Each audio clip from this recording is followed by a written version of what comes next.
Alien. Mar de Angústia. Capítulo 11. Decker. Que megera filha da mãe. Manning disse isso com certa admiração na voz. Ou talvez fosse desejo. O sujeito parecia do tipo que vivia para transar. Decker não falou nada. Acreditava que qualquer coisa que dissesse despertaria a fúria do homem. Irritar Manning parecia uma péssima ideia, mas isso não significava que seriam amigos. Não é nada pessoal, Decker, continuou o mercenário. Parte do meu trabalho é proteger R.O. Lins. Vai se fuder, Manning. Nada pessoal. Tudo tinha limite. Manning apenas riu. Chegaram à sala de convivência, onde o restante dos mercenários estava reunido. Mais de 30 homens e mulheres cuidavam das suas armas, e havia um burburinho constante de conversas. Havia uns 20 e poucos homens e o restante eram mulheres que pareciam capazes de encarar qualquer tipo de conflito. Não tinha a ver com compleição física, mas sim com atitude.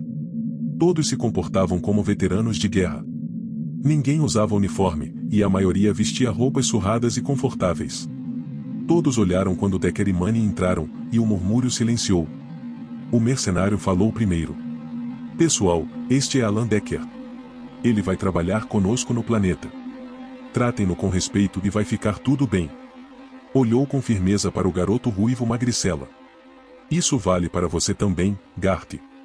O jovem pareceu prestes a dizer alguma coisa, mas o olhar de Manning o fez calar a boca. Garth. O garoto que Decker chutou quando foi sequestrado, se não estava enganado. Parecia ser do mesmo tamanho e não parava de encará-lo desde que ele tinha saído do hipersono. A maior parte da tripulação usava etiquetas com o nome bordado, sinal claro de que já haviam sido fuzileiros coloniais. Decker olhou para Garth e se aproximou. Tenho quase certeza de que acertei você quando o seu pessoal apareceu no meu apartamento. Vamos combinar assim, você não guarda rancor por isso, e eu não guardo rancor pelo que vocês fizeram comigo. Não sabia se conseguiria ser tão generoso, mas estava disposto a tentar. O ruivo magricela apenas o encarou, tentando amedrontá-lo, mas Decker era um profissional experiente. Já precisou encarar colonos mais de uma vez. O garoto desviou o olhar primeiro. Hades. Chamou Manning em voz alta, e uma mulher sentada no canto da sala olhou feio para ele, depois abriu um sorriso brincalhão. Estou aqui. Não precisa berrar. O Dave aqui já faz barulho por todo mundo. O homem do qual falava estava sentado logo ao lado e ergueu o olhar, surpreso. No entanto, não se pronunciou. Manning riu e balançou a cabeça. É hora da sua boa ação do dia, Hades. Venha dar uma ajuda ao Decker aqui e o deixe o mais preparado possível para nossa expediçãozinha. A mulher olhou da cabeça aos pés, e ele fez o mesmo. Ela tinha cabelo castanho avermelhado bem curto e olhos castanhos. Sua pele era bronzeada por causa do trabalho debaixo de sol, e o rosto e os braços eram salpicados de sardas. Decker se perguntou onde mais ela as teria. Fecha a boca, chefe, disse ela em tom afável. Vai atrair mosca. Enquanto Hades se aproximava, ele calculou que a mulher era cerca de 20 centímetros mais baixa que ele, uns 40 quilos mais leve, e não estava nem um pouco intimidada. Ela trabalhava com homens que poderiam parti-lo ao meio, e talvez ela mesma fosse capaz disso. Gostou dela na mesma hora. Alguma coisa nas mulheres fortes e autoconfiantes causava esse efeito nele. Mas Rollins, não. Aquela mulher era simplesmente perversa. Como ele não disse nada, Hades deu de ombros e apontou. Vamos pegar uns equipamentos para você, disse ela. Equipamentos? Olha, não temos muita coisa sobrando, mas acho que dá para encontrar uns equipamentos de proteção, talvez uma ou duas armas. Decker ia perguntar por quê, mas se lembrou dos sonhos e da crua maldade deles. Reprimindo um calafrio, assentiu. Por mim, tudo bem. Acho que meio que gostaria de sobreviver. Então vamos ver o que a gente encontra para você. Hades dirigiu-se ao que ele presumiu que fosse o arsenal da nave, e Decker foi atrás. Ela continuou falando enquanto andava. Escuta, não sei o que aconteceu na Terra, Decker. Nem é da minha conta. Só sei que você está aqui agora e que precisa trabalhar com a gente. Então, quando estiver com o equipamento, lembre-se de que lado está. Como assim? Hades parou tão bruscamente para olhá-lo que ele quase tropeçou nela. Imagino que você não esteja aqui por vontade própria. Ela o encarou com firmeza, analisando sua expressão, cravando os olhos nos dele por alguns segundos. Eu entendo. Você foi recrutado à força. Deve estar puto da vida. Só não tente descontar na gente. Somos soldados. Estamos aqui para fazer um serviço. Se você ficar no caminho, vai se machucar. Decker assentiu. O que ela dizia fazia muito sentido. Isso não está nos meus planos. Tentando não ser óbvio, analisou o rosto dela, procurando ver além da superfície. Adas estava um pouco nervosa, mas estava quase certo de que isso não tinha nada a ver com ele, e sim com a descida a um território desconhecido, que aconteceria em breve. Você tem razão, acrescentou ele. Eu não quero estar aqui. Mas não vou culpar você nem ninguém do seu grupo. Vocês não são responsáveis por foder com a minha vida. Já tenho em quem botar a culpa e nas pessoas que contrataram vocês. Entendido, concordou ela. Mas eu precisava dizer isso. Não é a primeira vez que trabalhamos com pessoas que foram voluntariadas, e algumas foram babacas e fizeram burrada. Mas aprendemos com nossos erros. Pode apostar que vai ter alguém vigiando cada um dos seus movimentos. Decker assentiu, mantendo a expressão neutra. Eu só quero ir para casa, disse com sinceridade. E quero chegar lá vivo. Qualquer coisa que você puder fazer para ajudar isso a acontecer só vai nos tornar amigos. Adas sorriu, e o sorriso iluminou todo o seu rosto. Que bom. Agora, você já usou uma arma de fogo? Usei uma furadeira de plasma e cacei um pouco quando era criança. Onde e o que você caçou na Terra? Meu tio era membro de um clube que tinha uma reserva. De vez em quando a gente ia caçar veados. Já acertou algum? Ela lhe lançou um olhar crítico. Não. Eles me levavam mais para eu carregar os mantimentos. Bem que achei que você tinha um olhar de assassino. Adas riu e voltou a andar. Não tem problema. Vamos preparar você. Ele assentiu, ciente de que ela não veria o gesto. Mas precisava mesmo se preparar. Alguma coisa estava à sua espera em Nova Galveston, e ele pretendia estar pronto para encará-la de frente. Algo que o tio e o pai sempre diziam naquelas malditas excursões de caça era que ele devia confiar na própria intuição. Decker pretendia seguir o conselho. Adas mostrou a ele como usar duas armas de fogo diferentes, uma pistola à moda antiga, que ela chamava de matadora e que disparava cápsulas clássicas calibre .44, e um rifle de plasma de 50 watts que funcionava quase da mesma forma que a furadeira com a qual ele tinha treinado quando mais jovem. A diferença é que o rifle fazia um disparo de longo alcance e soltava fagulhas capazes de abrir buracos no casco de uma nave. Por essa razão, Adas o treinou usando uma arma descarregada. Em tese, ele seria capaz de manejar a coisa quando chegasse a hora. Ela o deixou ficar com a matadora, mas não lhe entregou nenhum carregador, ainda não. Decker não gostou disso, mas entendeu. Embora não houvesse muitos equipamentos de proteção sobrando, ela conseguiu encontrar um capacete que serviu razoavelmente bem e um colete anti-impacto que o protegeria da maior parte dos armamentos convencionais. Seria completamente inútil contra uma descarga de plasma, é claro, mas poucas coisas não seriam. A sessão de treinamento durou por volta de 2 horas e terminou quando Manning falou pelo intercomunicador da nave, avisando-os de que era a hora da reunião. Decker se surpreendeu ao ver que estava desapontado. Por um tempo, quase havia se divertido. Adas pareceu sentir o mesmo. Quando já estavam todos acomodados na sala de convivência, Rollins chegou e deu a eles um resumo do que era esperado. Nova Galveston é um planeta colonizado. A atmosfera é respirável, e a gravidade é de aproximadamente 88% a da Terra, então, embora haja vantagens, vocês precisarão ser cautelosos. Decker sabia muito bem o que isso significava. A gravidade mais baixa significava maior resistência e proporcionava uma sensação de força superior. Mas essa sensação podia ser traiçoeira. Embora uma pessoa pudesse cobrir uma distância maior correndo ou pulando, vários novatos desmaiavam ao trabalhar na gravidade reduzida por não levarem muito a sério o período de adaptação. Mulher. Mulher. Mulher. Foi Adas quem começou a entoar, e uns 6 colegas se juntaram a ela enquanto um brutamontes de cabelo acobreado e coberto de sardas ficou corado e sorriu.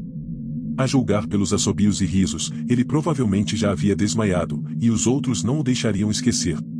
Decker quase sorriu. Rollins esperou até que eles se acalmassem e recomeçou. Há 3 colônias principais, e túneis de trem que levam a elas, mas nenhuma delas estará próxima. Então não esperem muita segurança se saírem vagando e precisarem de reforços ou defesa. Vários no grupo assentiram. Embora parecessem relaxados, Decker notou que todos estavam prestando muita atenção. Rutledge é a cidade mais próxima, a cerca de 24 quilômetros de trem. Os túneis não chegam à colônia mineradora, mas há caminhões indo e vindo da escavação regularmente. Espera. Colônia mineradora. Que colônia é essa? Decker mal percebeu o que havia falado. Rollins olhou para ele. Depois que você deixou o planeta, a companhia descobriu que existia, de fato, uma escavação anterior no local do seu mar de angústia. Uma mina de trimonita, e ela foi reaberta. Há um filão ativo, e ele deve proporcionar um fluxo de receita valioso, o que é bastante conveniente. Nova Galveston tem feito acusações graves contra nós por falharmos em terraformar o planeta conforme suas especificações. O olhar que ela lhe lançou dizia: vai se fuder. Rollins continuou: já há uma equipe no local, os médicos já estão disponíveis, e vocês ficarão felizes em saber que haverá alojamentos disponíveis. Vários mercenários sorriram, e Decker concordava totalmente com eles. Havia passado por várias situações nas quais o melhor que pudera esperar tinha sido uma tenda. Em comparação, alojamentos de verdade eram um luxo. Há mais que isso, é claro. E é por isso que estamos pagando a conta dos seus freelancers, Sr. Manning. Decker reprimiu uma risada. Freelancers. Soava muito melhor que capangas de aluguel. Quando a mina foi encontrada e seu funcionamento foi restaurado, encontramos os restos de uma nave. O veículo que localizarmos não é de origem terráquea. Ela deixou que os mercenários absorvessem a informação. Decker passou a língua pelos lábios. De repente, sua boca estava inexplicavelmente seca. Manning tomou a palavra. A configuração dessa nave já foi encontrada antes? Perguntou ele. Não, respondeu Rollins. E, se há alguém capaz de identificar tecnologia alienígena, é a Weyland-Yutani. Diziam por aí que a empresa tinha dado grande parte dos seus saltos tecnológicos mais radicais ao adaptar artefatos alienígenas na forma de novos ou avanços. A questão, prosseguiu Rollins, é que, com base num acordo prévio, a empresa tem plenos direitos sobre a terra onde está a mina. Tudo o que encontrarmos é dela. É por isso que vocês estão aqui. Queremos que continue dessa forma. Assim que a nave foi descoberta, as escavações pararam. Estão esperando a chegada da nossa equipe. Queremos problemas? Não, não queremos. Mas pretendemos estar preparados para eles. Decker cruzou os braços. Por mais que a Weyland-Yutani parecesse dar as cartas no governo, havia regras na Terra que precisavam ser obedecidas, regras que nem a empresa poderia driblar. Todas as tecnologias alienígenas estavam sujeitas à quarentena, e havia procedimentos a seguir para testar qualquer reivindicação de posse. Mas a Weyland-Yutani não pretendia seguir as regras. Decker sabia disso. Assim como os freelancers. Daí a tática da força bruta. Não tinha nada a ver com seus relatórios insignificantes. Depois que identificaram Decker como um recurso, deram um jeito para que nada ficasse no caminho quando o contratassem os seus serviços. Manning foi mais rápido que ele ao fazer a pergunta seguinte. Alguma chance de ter formas de vida ativas lá embaixo? Ele não parecia contente com a possibilidade. Rollins o surpreendeu, dizendo a verdade. Sim. Na verdade, é o que esperamos. Essa é uma das razões pelas quais o Sr. Decker nos acompanha. Acreditamos que ele pode ter percepções únicas sobre as formas de vida que vocês talvez encontrem. Que tipo de percepções? Retrucou Manning. Apesar de não ir muito com a cara do sujeito, Decker precisava admitir que ele fazia as perguntas certas. É difícil explicar com clareza, respondeu ela. O Sr. Decker é um empático de baixo nível. Ele parece ter estabelecido algum tipo de conexão especial com as formas de vida. Está conosco basicamente para ajudar vocês a farejá-las. Lá se foi o nosso segredo, pensou Decker. Desculpe, pai. Notou diversos mercenários olhando com curiosidade e desconfiança, sem tentarem disfarçar. Ele olhou para Adas e ficou feliz em ver que ela não parecia abalada. E se encontrarmos esses seus alienígenas?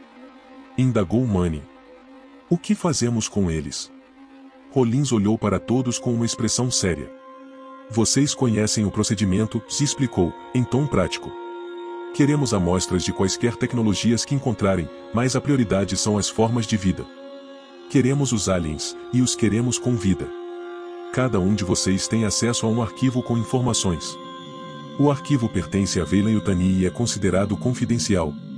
Levem isso muito a sério.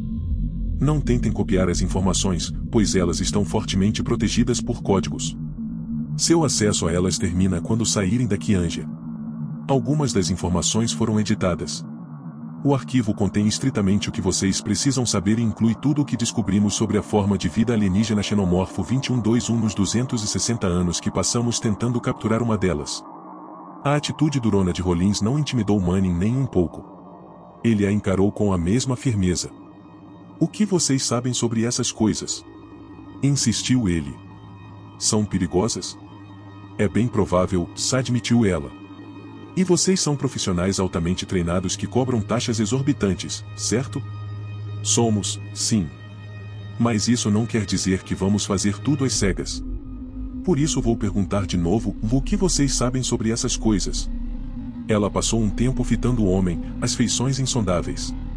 Depois continuou, não sabemos muita coisa além do que está no arquivo, ou nossa experiência com elas é limitada. Parecem ser adaptáveis. São agressivas. Os poucos dados que temos indicam que podem secretar um líquido tóxico, ou cáustico, ou ambos. Há alguns detalhes a respeito da fisiologia e dos diferentes estágios de desenvolvimento. Elas parecem ter sido criadas para caçar, e vocês devem se aproximar delas com extrema cautela. Manning fungou. Então nós somos descartáveis, mas temos que mantê-las vivas. Rollins deu de ombros. Não estamos enviando vocês como simples agentes de segurança. Há mais de 30 profissionais, incluindo o Sr. Decker. Vocês estão sendo extremamente bem recompensados, afirmou ela. Esperamos que tomem as precauções necessárias e que estejam prontos para se defender, mas também esperamos que se lembrem de que boa parte do seu pagamento será determinada pelo sucesso que tiverem em seguir as diretrizes que receberam. Rollins se aproximou dele. Tenho certeza de que vocês têm vários brinquedos adequados à ocasião. Além deles, fornecemos tudo de que precisam para capturar os alvos, depois que os localizarem. Isso inclui os espumantes. Que droga é um espumante? Perguntou Adas. Olhou para Manning para ver se ele havia se irritado por ela ter falado, mas ele não pareceu muito preocupado com isso. Um espumante é inútil numa batalha, se explicou Rollins. Os recipientes são tão volumosos e tão pesados que atrapalham, principalmente se vocês não estiverem numa superfície plana, mas, se conseguirem capturar uma das criaturas, podem quase que cimentá-la no lugar. O conteúdo endurece rápido, e a espuma é porosa o suficiente para não ser letal para a criatura capturada. A companhia tem modos de remover a espuma quando entregarem a encomenda. A mulher sorriu. Aí está, concluiu Adas. Brinquem direitinho, meninos e meninas, e serão muito bem recompensados. Isso quer dizer que tem um belo bônus esperando, se a gente não ferrar tudo, disse Manning, e olhou para cada membro da sua equipe. Então vamos fazer direito pela primeira vez. Isso provocou alguns sorrisos. Decker só sentiu o estômago se revirar. E se só encontrarmos um bando de aliens mortos? Perguntou Manning, olhando novamente para Rollins. Decker suspeitou que o mercenário já soubesse a resposta de todas as perguntas, mas que era preciso fazê-las, pelo bem da sua tropa. Vocês serão pagos, e generosamente, desde que voltem com pelo menos alguns corpos intactos. E se não estiverem intactos? Vocês ganham menos. Rollins se aprumou um pouco mais, indicando que a sessão de perguntas e respostas estava acabando. Mais alguma pergunta? Quando começamos? Essa veio de Adas, e obteve murmúrios concordantes dos outros. Estaremos sobre o local de descida dentro de 1 hora e 15 minutos. Por isso, recomendo que deixem o equipamento pronto. Enquanto isso, estudem as informações dos arquivos. Suas vidas podem depender disso. Vocês ouviram a moça, berrou Manning. Vamos trabalhar. Ele bateu palmas, produzindo um som alto, e saiu andando. Seu pessoal o seguiu, mas Decker ficou para trás por mais um momento. Rollins entendeu a deixa. No que está pensando, Sr. Decker? Você nunca disse nada sobre a nave, respondeu ele. Por que esconder isso de mim? Pensamos em dar ao senhor um tempo para se adaptar às suas novas circunstâncias. Para Decker, isso significava que não queríamos que você surtasse e fizesse alguma burrada. Mas ele não disse nada do que queria dizer. Se isso der certo, o que eu ganho? Continuou. Digo, monetariamente. Além de não me ferrar num tribunal. Rollins pareceu surpresa, mas sua expressão foi fugaz. Ele estava falando a língua dela. Vou verificar os detalhes, respondeu ela. Desde que cumpra sua parte, tenho certeza de que podemos negociar alguma coisa, digamos, adequadamente generosa. Ele assentiu e se virou para seguir os mercenários. Até onde podia perceber, era uma companhia melhor. Capítulo 12. Descida. Não havia nada de divertido na queda livre dentro de uma dropship. Discutindo o assunto durante várias sessões de bebedeira, tarde da noite, com Randy e o restante da antiga equipe, Decker havia percebido que sua aversão se resumia à falta de controle. Não gostava de colocar a própria vida nas mãos de alguém que não conhecia. Mas era isso que acontecia toda vez que se entrava na atmosfera e se era levado pelas correntes de ar através do campo gravitacional de um planeta, esperando o tempo todo que o piloto fosse capaz de pousar a armadilha mortal em segurança. Então ele segurava com força as alças de cada lado do assento até ficar com os nós dos dedos brancos. Não era o único. Vários outros mercenários estavam bem pálidos, e transmitindo um nervosismo que só fazia a tensão de Decker aumentar. Saber o motivo ajudava, mas ele também não podia pedir que os outros se acalmassem. Adas estava sentada à sua frente e parecia inabalável. Dave, o homem que parecia nunca ter nada a dizer, estava à esquerda dela. Adas estendeu o pé no espaço estreito entre as fileiras e cutucou a bota de Decker. Ele olhou para ela, que piscou. Pritchett gosta de um agito, avisou ela. É o piloto? É, me lembra de quebrar a cara dele depois, ok? Adas riu, e perto dela um dos caras grunhiu. Entra na fila, disse o homem que havia grunhido. Qualquer dia desses eu arranco as tripas do desgraçado. O nome na farda era o Piotrovics. Era magro, rígido e desalinhado. Os fuzileiros provavelmente tentaram mantê-lo barbeado e limpo, mas, sendo freelancer, ele havia escolhido parecer um cachorro felpudo. Decker se lembrou do nome e reprimiu o instinto de vingança. Piotrovics era um dos sequestradores. PT ameaça arrancar as tripas de todo mundo, comentou Adas. Ele acha que isso é atraente. Balançou a cabeça. Só que não é, Piotrovics assaltou com o dedo do meio. Ela deu um soco no braço dele de brincadeira. Mas a brincadeira, ao que parecia, era algo diferente para os mercenários, porque o soco foi forte o bastante para deixar um hematoma, e os dois riram. A nave inteira balançou, sacudiu e deu um solavanco forte para a direita. Piotrovics grunhiu outra vez, e, considerando o primeiro encontro que tiveram, Decker não sentiu muita pena dele. Manning olhou para a cabine do piloto como se estivesse pensando em ir lá quebrar umas cabeças, mas fazer isso significaria se arriscar a sair quicando pela cabine. Em vez disso, pegou o comunicador que já estava preso ao ombro. Que porra é essa, Pritchett? Tem turbulência, chefe, foi a resposta tímida. Não, jura? E você está indo atrás dela? Ele fez uma careta quando tudo rangeu e balançou de novo. Acho que você perdeu uma. Tempestades atmosféricas fortes. Não estou atrás delas, elas é que acharam a gente. Decker não gostou de ouvir isso. Pelo que se lembrava, o clima em Nova Galveston era, na pior das hipóteses, tranquilo. Chovia, verdade, mas quase nunca durante o dia. Isso podia significar que era noite lá, o que o incomodava ainda mais. Há coisas que enxergam melhor no escuro.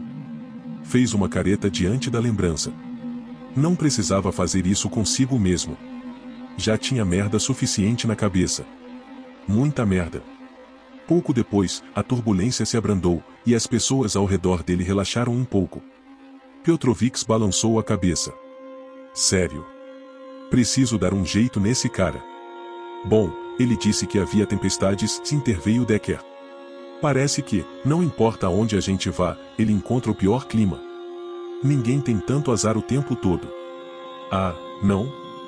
Adas deu uma cotovelada no vizinho com menos força do que tinha usado no soco. Então como você explica sua vida amorosa? Antes que Piotrovics pudesse responder, a nave deu uma guinada e começou a descer lentamente. E como está o tempo, Pritchett? A voz de Manning pareceu irritada. O rosto também. Para Decker, não fazia diferença. O tempo está bom, chefe. Mas acho que tem um problema.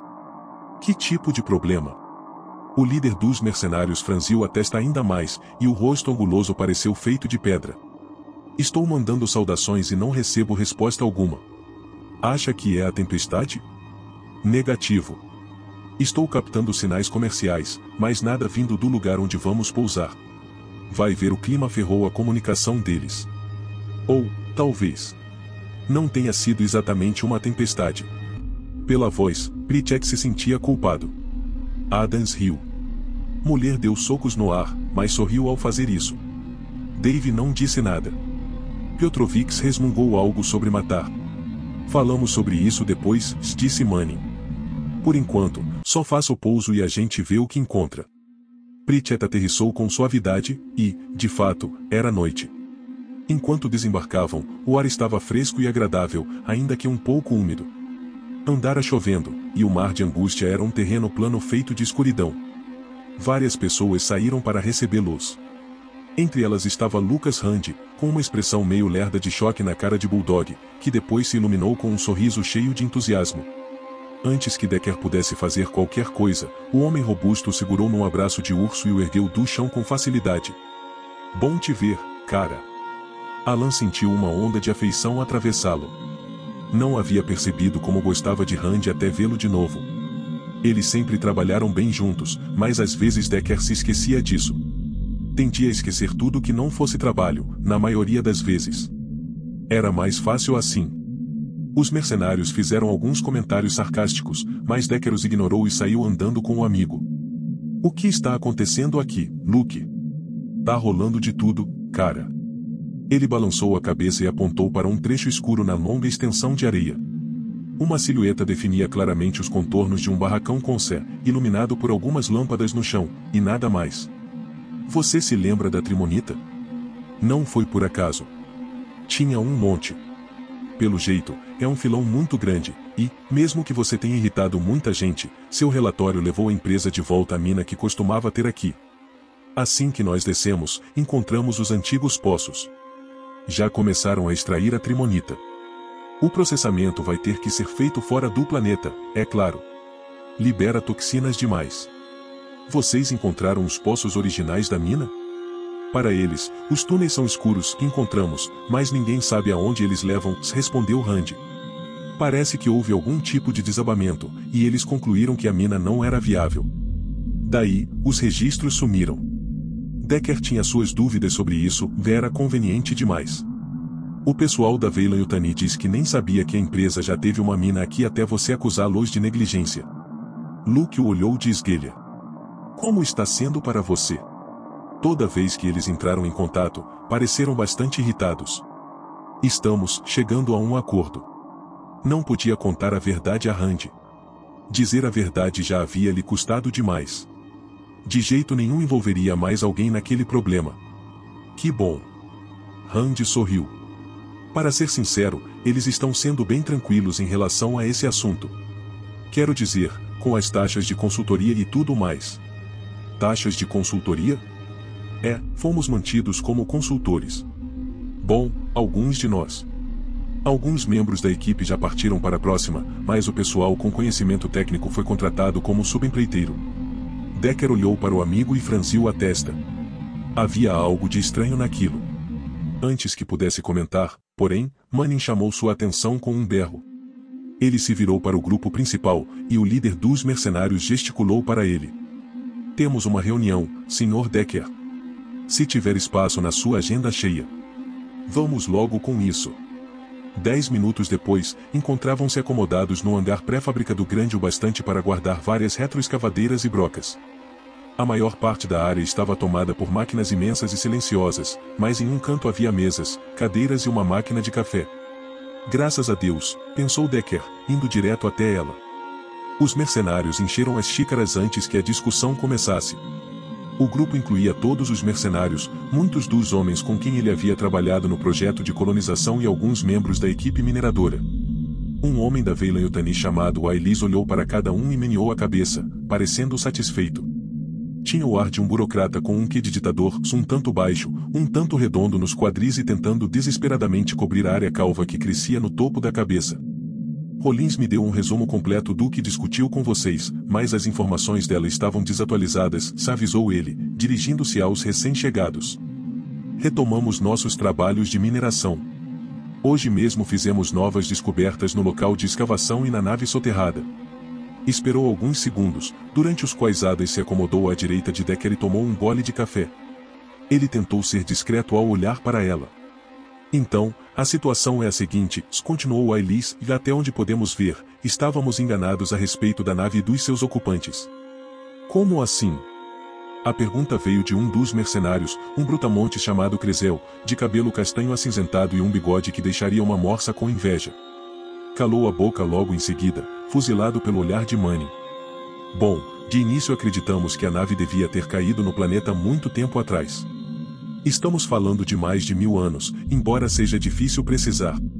Antes de a colonização começar, havia muitas tempestades violentas, e, de acordo com a equipe de pesquisa em terraformação, há uma grande possibilidade de que fortes movimentos tectônicos ocorressem com frequência na época.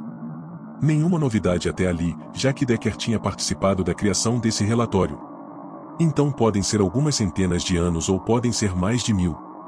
Seja qual for o caso, quanto mais cavamos, mais parece que a nave estava no processo de decolagem quando caiu. Foi Manning quem falou dessa vez. Decolando de onde? É difícil saber, mas há evidências de que possa ter existido uma colônia aqui, talvez até algum tipo de base completamente funcional.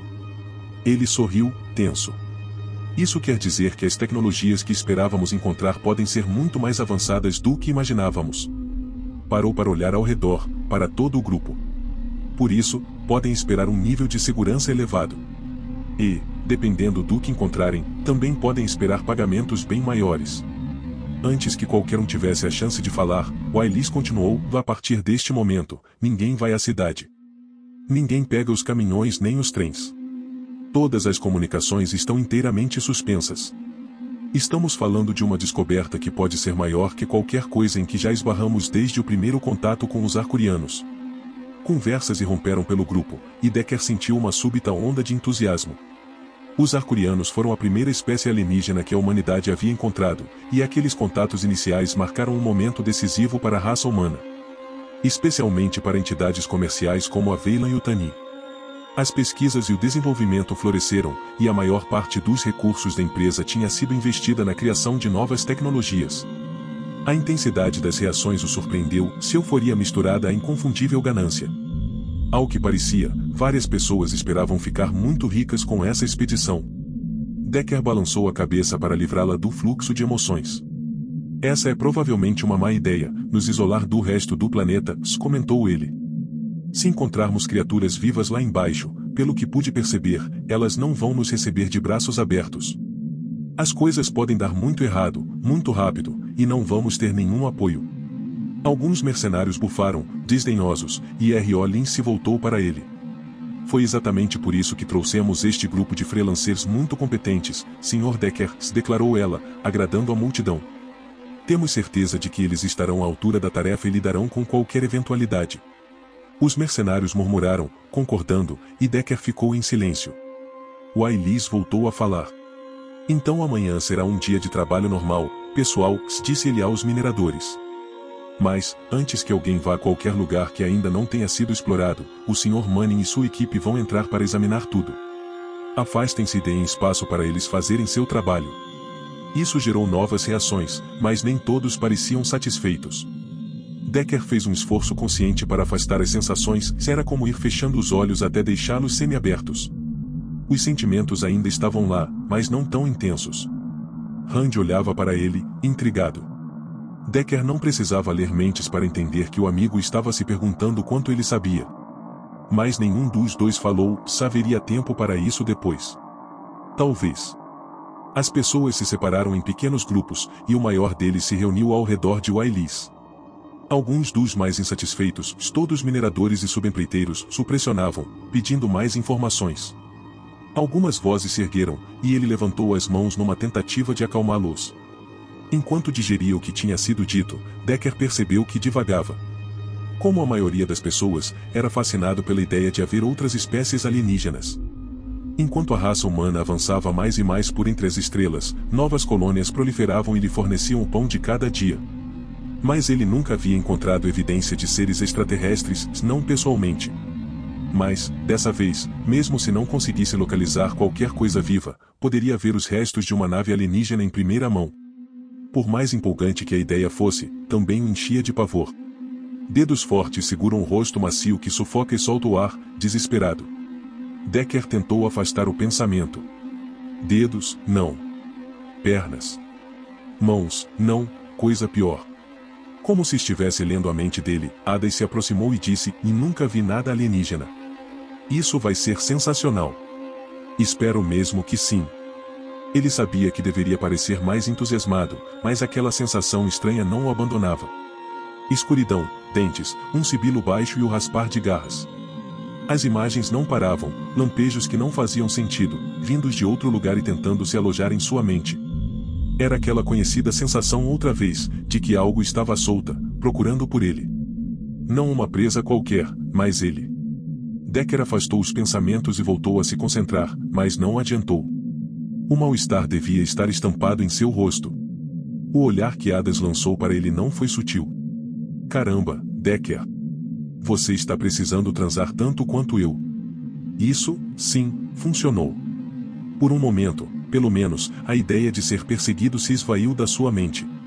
Isso foi um convite? Perguntou ele. Quem não arrisca não petisca. Adams o encarou em silêncio por um momento. Ergueu uma sobrancelha. É o seguinte, me paga uma bebida e a gente conversa. Capítulo 13. Por amor ao dinheiro. Rand observou os mercenários se dirigindo ao local da escavação. Decker estava com eles. Alan Decker, o homem que ele havia vendido. A culpa era uma coisa feia, e certamente estava lhe fazendo mal naquela hora, enquanto ele observava o amigo se dirigindo para o barracão com um batalhão de algumas das pessoas mais assustadoras que já tinha visto. Os fuzileiros eram maus. Os mercenários eram piores. Não precisavam seguir as regras. Rand pensou nisso e sentiu o estômago dar cambalhotas.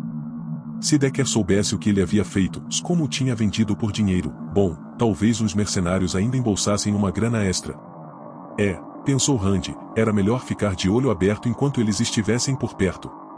O mar de angústia era um monte enorme de areia, e havia lugares lá embaixo onde um corpo poderia desaparecer. Havia descoberto alguns deles ao ser contratado pela Weyland-Yutani como consultor. Rand sabia algumas coisas sobre a empresa. Sua diferença para o amigo era que ele tinha sido esperto o bastante para não relatar o que sabia. E o que ganhou com isso? Um bom plano de aposentadoria e algumas oportunidades de ganhar ainda mais dinheiro. Andrea Rollins estava em algum ponto da órbita do planeta. Ele sabia disso. Sabia porque ela era responsável pela função que ele cumpria agora. E porque, da última vez que Rollins estivera por perto, depois que o acidente de Decker o fez ser levado embora, tinha pedido a colaboração de Rand. Primeiro, para apontar o dedo quando a hora chegasse, e, depois, para colocar alguns equipamentos ao redor das minas quando estivesse inspecionando o local à procura de problemas ambientais. Não perguntou que aparelhos eram aqueles. Não precisava saber. Rollins sabia das minas. Bom, não exatamente. Sabia que existiram minas no passado. E sabia onde ficavam por causa da mensagem que Rand lhe enviou pouco depois do revés de Decker. O azar de um homem era a oportunidade de outro. Nunca havia desejado nenhum mal a Decker. Só não deixou que a amizade o impedisse de agir quando chegou a hora de realizar seus objetivos pessoais. E lá estava aquela pontada de culpa que não lhe dava sossego. Observou o barracão e a luz do sol tingindo as areias negras de um tom de sangue seco. Decker e os mercenários sumiram de vista. Isso ajudava um pouco. Rand poderia ter insistido, poderia ter pedido à empresa que pegasse leve com ele, mas isso poderia ter afetado suas oportunidades. Por outro lado, R. Rollins havia garantido a Rand que o amigo sabia se cuidar. Fizeram-lhe várias perguntas esquisitas sobre Decker, e ele as respondeu. Achavam que Decker tivesse habilidades psíquicas ou coisa parecida. Tudo bem, cada um acreditava no que queria. Alan estava de volta e talvez fosse ficar bem. Rand olhou para o barracão por mais um minuto, depois voltou aos alojamentos. As minas lhe davam calafrios. A nave que encontraram lhe dava pesadelos. Nunca tivera a menor vontade de encontrar outras formas de vida. Para Lucas Hand, a espécie humana já era fodida o bastante e não precisava de ajuda para tornar o universo ainda mais tóxico. Em algum lugar nos escritórios havia uma dose de vodka esperando por ele. Quando Decker era criança, seu pai lhe disse que não havia nada que não pudesse ser resolvido com palavras. Ele dizia isso com frequência, especialmente quando a empatia de Decker vinha à tona e os garotos ao redor pareciam mais inimigos do que amigos. Foi acontecendo cada vez menos à medida que ele se adaptava aos altos e baixos emocionais e passava a entender que nem toda a sensação que experimentava lhe dizia respeito. Às vezes, as pessoas só estavam irritadas porque tiveram um dia ruim, não por causa de algo que ele tivesse feito. Quando se tornou adolescente, o pai mudou um pouco as palavras. Disse que não havia nada que não pudesse ser resolvido com um aperto de mãos e uma negociação honesta. E, quando adulto, as palavras de sabedoria do pai se transformaram pela última vez. Foi quando ele disse ao filho que não havia nada no mundo que não pudesse ser resolvido com uma dose de uísque na interação e algumas palavras gentis. A última parte se mostrou bem verdadeira na interação com Adas. Umas poucas bebidas com os mercenários ajudaram a melhorar o clima. Garth provavelmente nunca seria um grande amigo, mas pelo menos saíram da sala de convivência com tudo esclarecido. O mesmo valia para Petrovix, que até lhe pagou uma cerveja para mostrar que não guardava rancor. Adas tinha um jeito muito melhor de se expressar. Era tão entusiasmada na cama quanto era com tudo. Por um tempo, Decker esqueceu o ruído de fundo na cabeça e se concentrou na mulher esguia e musculosa em seus braços. Depois de tanto tempo sozinho, era bom compartilhar o calor com mais alguém, especialmente alguém com um apetite voraz e uma imaginação surpreendente. Quando acordou no dia seguinte, Adas tinha partido. Teria ficado surpreso se ela ainda estivesse lá. Capítulo 14. Café da manhã. O sol se erguia e o ar tinha uma frieza que lhe pareceu revigorante. O pequeno exército de mercenários estava reunido ao redor de uma mesa e pronto para trabalhar, e Decker se juntou a eles. Adas estava sentada com Petrovix e um pequeno grupo, que abriu espaço para ele. Manning já passou as instruções, se avisou Petrovix, baixinho. Vamos descer até o lugar onde acharam a nave. Lá é onde temos mais chance de encontrarmos o que estamos procurando, por isso é melhor começarmos por ali. Então voltou a devorar a comida no prato. Os ovos eram fritos, não mexidos, o que era um luxo inédito num lugar como aquele. Decker não conseguia nem imaginar como a Veilan-Yutani havia obtido isso. Este é o nosso Petrovix, disse Adas. Às vezes ele acha que frisar o óbvio vai fazê-lo parecer mais inteligente. Ouvindo isso, o mercenário parou por um momento, entre garfadas, para deixar o dedo do meio falar por ele. Ainda não está funcionando, gênio. Você pode querer parecer esperto, mas a verdade está na cara. Quem disse isso foi um sujeito enorme com a tatuagem de uma insígnia militar na cabeça raspada. Era mal feita, com letras quase ilegíveis. Petrovix olhou para o homem, que devia pesar quase 50 quilos a mais que ele, se balançou a cabeça. Vivo esquecendo que você sabe falar, Connors. O que é isso mesmo na sua cabeça? Acho que é o símbolo das escoteiras, né? Decker se acomodou e engoliu com pressa, comendo ainda mais rápido quando Manning anunciou que eles sairiam em 15 minutos. Talvez ainda desse tempo para mais uma xícara de café. Depois da refeição, deixou a bandeja na mesa e foi pegar a segunda xícara. Enquanto acrescentava doses letais de creme e açúcar, Adas se aproximou e começou a se servir também. Então, a noite passada foi divertida. Decker a olhou de soslaio. Não sabia se era para dizer alguma coisa. Agradeço a discrição. Mas, sim, se acrescentou ele, com certeza foi divertida. Que bom. Talvez a gente possa experimentar de novo hoje à noite. Ela se afastou antes que ele pudesse fazer qualquer comentário. O dia pareceu muito mais luminoso, apesar da sensação que começava a se arrastar por seu estômago. Não havia como escapar. Cada vez que pensava em entrar no subterrâneo, sentia um terrível mal-estar. E não eram só os túneis, o planeta inteiro o apavorava. Não havia nada de racional naquilo, mas tinha uma força gigantesca. Alcançou Adas e sacou a matadora. Onde consigo um carregador para ela? A mercenária sorriu. Ah, esqueci essa parte. Ela o levou até um homem de cabelo grisalho chamado Dmitri, que lhe entregou 4 carregadores longos com 15 projéteis cada. Depois de uma breve discussão, o homem também lhe deu uma segunda arma. Rifle de plasma. Seja esperto, mantenha seguro e travado. E não dispare perto de nada que você queira deixar intacto. O sotaque de Dmitri era tão carregado que Decker levou alguns segundos para entender completamente tudo o que ele disse, mas Decker assentiu e sorriu mesmo assim. Quando já haviam se afastado um pouco, Adams tomou o rifle dele e repassou o treinamento. Decker ficou feliz por isso, não era o tipo de arma que permitia erros. Não se a pessoa quisesse continuar inteira. Cano curto, para você poder manobrar, se explicou ela. Tem 3 células, todas estão carregadas, girou a arma para mostrar a ele os indicadores. Dispara cápsulas incrivelmente pequenas e incrivelmente quentes de plasma. O cano é de trimonita. Se fosse de qualquer outro material, derreteria no quarto disparo. Sério, não bobeia com esse rifle. Tem o ajuste automático e o seletivo. No automático, você puxa o gatilho e as cápsulas saem rápidas e quentes até esgotar a primeira célula. Puxando o gatilho de novo, você faz a mesma coisa até esgotar a segunda célula. Eu nunca, jamais vi alguém puxar o gatilho pela terceira vez seguida. Na maior parte das vezes, não importa o seu alvo, ele já era muito antes de você disparar pela segunda vez. Adams virou a arma outra vez com facilidade e imensa familiaridade. Decker viu os diversos adesivos que já estavam quase totalmente gastos. Um deles era um pônei cor-de-rosa. O outro tinha o nome de Adams rabiscado. Ela estava confiando a ele uma das próprias armas. Decker sentiu um breve lampejo de gratidão, mas o afastou. Ela não parecia gostar desses sentimentalismos, ainda mais diante dos outros. Ele teria que pensar numa forma de agradecê-la mais tarde. Aqui fica a trava de segurança, continuou ela. Deixe travada. Apontou para um segundo botão, protegido por uma pequena tampa. Este botão controla o sistema de funcionamento. Está configurado para dar tiros unitários. Sério, deixe assim. Você tem umas 180 cápsulas.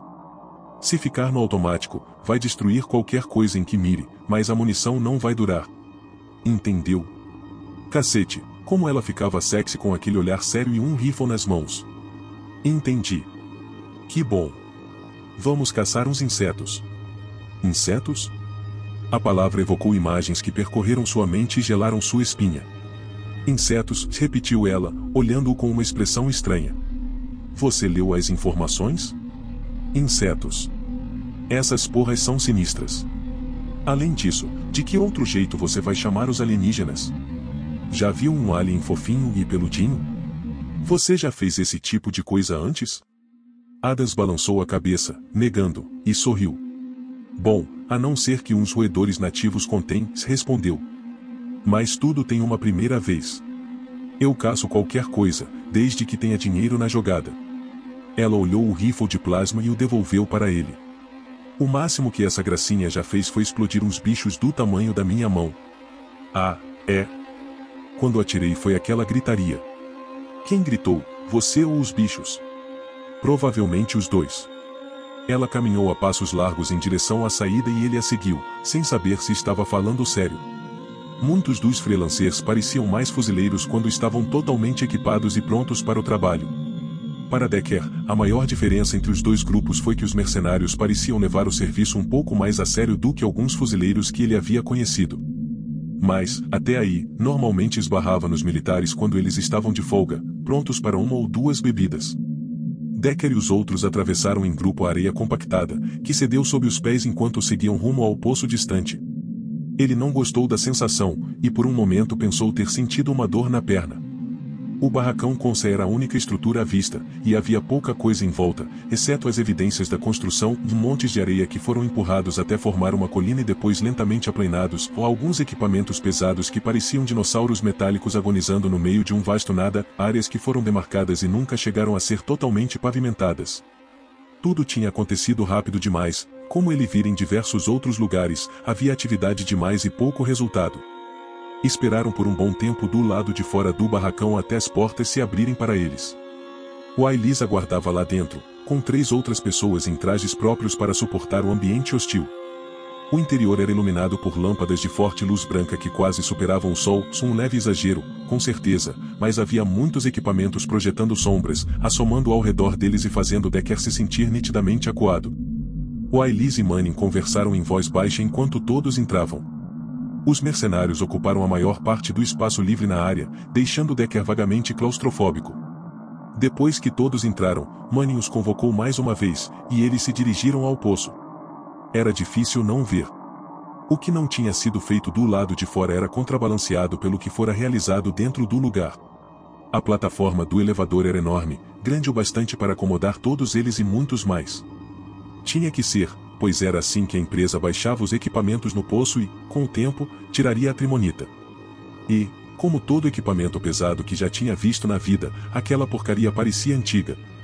Às vezes, Decker se perguntava se os elevadores já vinham de fábrica arranhados e enferrujados.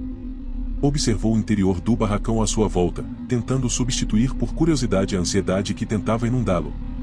Mas a paranoia estava voltando, e não havia nada que pudesse fazer quanto a isso. Havia coisas ao seu redor. Ele havia sentido antes e sentia agora. O estômago se embrulhou. A pulsação estava rápida demais, e ele pôde sentir o suor se formando na testa. Vamos lá, disse a si mesmo num sussurro. Você consegue. Ninguém estava perto o bastante para ouvir. Ele reuniu forças e avançou com os outros. O piso do elevador parecia mais sólido que a areia lá fora, o que era estranhamente reconfortante, pelo menos até o primeiro solavanco, e a lenta descida começar. O barracão era muito iluminado, mas o túnel, não. Em pouco tempo, a única luz vinha do alto, e ela diminuía à medida que desciam. O próprio elevador era mal iluminado. Quando estava na quase completa escuridão, as ondas de pavor retornaram, vorazes. Decker mordeu o lábio para conter um gemido. Então, para sua surpresa, elas começaram a se desvanecer. Foi como se ele tivesse liberado parte delas enquanto o elevador descia, deixando-as pelo caminho. Willis disse para ninguém em especial: alguém aqui já esteve numa mina? Quem lhe respondeu foi um dos freelancers que Decker não conhecia. Credo, não, disse o homem. Nasci e fui criado na terra. Tudo o que dava para minerar já foi levado há muito tempo. Ele falou isso como se fosse uma piada. Não está longe da verdade, comentou Willis. Essa foi uma das razões pelas quais a Weyland-Yutani passou a criar colônias mineradoras. Graças à tecnologia que eles têm, o esforço não é tão grande e o resultado é bom. Bom, você com certeza não conseguiria me convencer a trabalhar num lugar desses. Não por muito tempo. Era Connors, o grandalhão de cabeça raspada. Por maior que fosse, parecia nervoso. A área se abriu quando eles passaram pelo primeiro nível aberto da mina. Não havia muito para ver, exceto o maquinário para escavar as minas e os geradores usados para operar as máquinas. Havia novos equipamentos ao lado dos antigos, muitos dos quais eram tão velhos que nem dava para identificá-los, de tão deteriorados. Hastes de metal corroído se projetavam em ângulos estranhos, como os ossos de criaturas há muito extintas. Logo em seguida a escuridão os engoliu de novo. Até onde esta coisa desce? A voz de Petrovich se sobrepôs ao zumbido mecânico do elevador. Willis olhou ao redor na penumbra, depois para o alto das paredes do poço. Pouco mais que 2.100 metros. Um dos mercenários soltou um assobio baixo. O guia assentiu, e Decker observou o lugar com atenção. Ali, o metal era mais escuro, e decididamente em pior estado, corroído pelo tempo e pela umidade. A maior parte deste poço já estava aqui desde a operação anterior. 9 níveis de mina. Os 3 primeiros estão em pleno funcionamento, e estamos restabelecendo um total de 6. Encontramos a nave lá no fundo. Lá, o elevador estava seriamente danificado, mas foi fácil recuperá-lo e restaurá-lo. Os mercenários olharam para as paredes com o fascínio de crianças indo a um museu pela primeira vez. Havia uma sensação de que eras se passaram ali, uma atmosfera de antiguidade. Decker sentia também, agora que o medo havia se tornado apenas um sussurro. Quando o elevador finalmente chegou ao fundo, com um solavanco que fez todos cambalearem, as paredes deram lugar a uma área cavernosa construída de forma rústica mais sólida. As paredes eram de pedra, cavadas e reforçadas em intervalos regulares. Havia algumas luzes que mal penetravam a escuridão, por isso os recém-chegados não conseguiam ver o tamanho real da câmara. Poderiam muito bem estar em outro planeta. Camadas espessas de um material mais escuro rasgavam a terra castanha. Se tivesse que adivinhar, diria que era trimonita, mas era só um palpite. O que sabia sobre mineração não renderia nem uma conversa decente de bar. Cadê a tal nave que vocês acharam? A voz de Manning ressoou com facilidade, fazendo-o baixar a cabeça.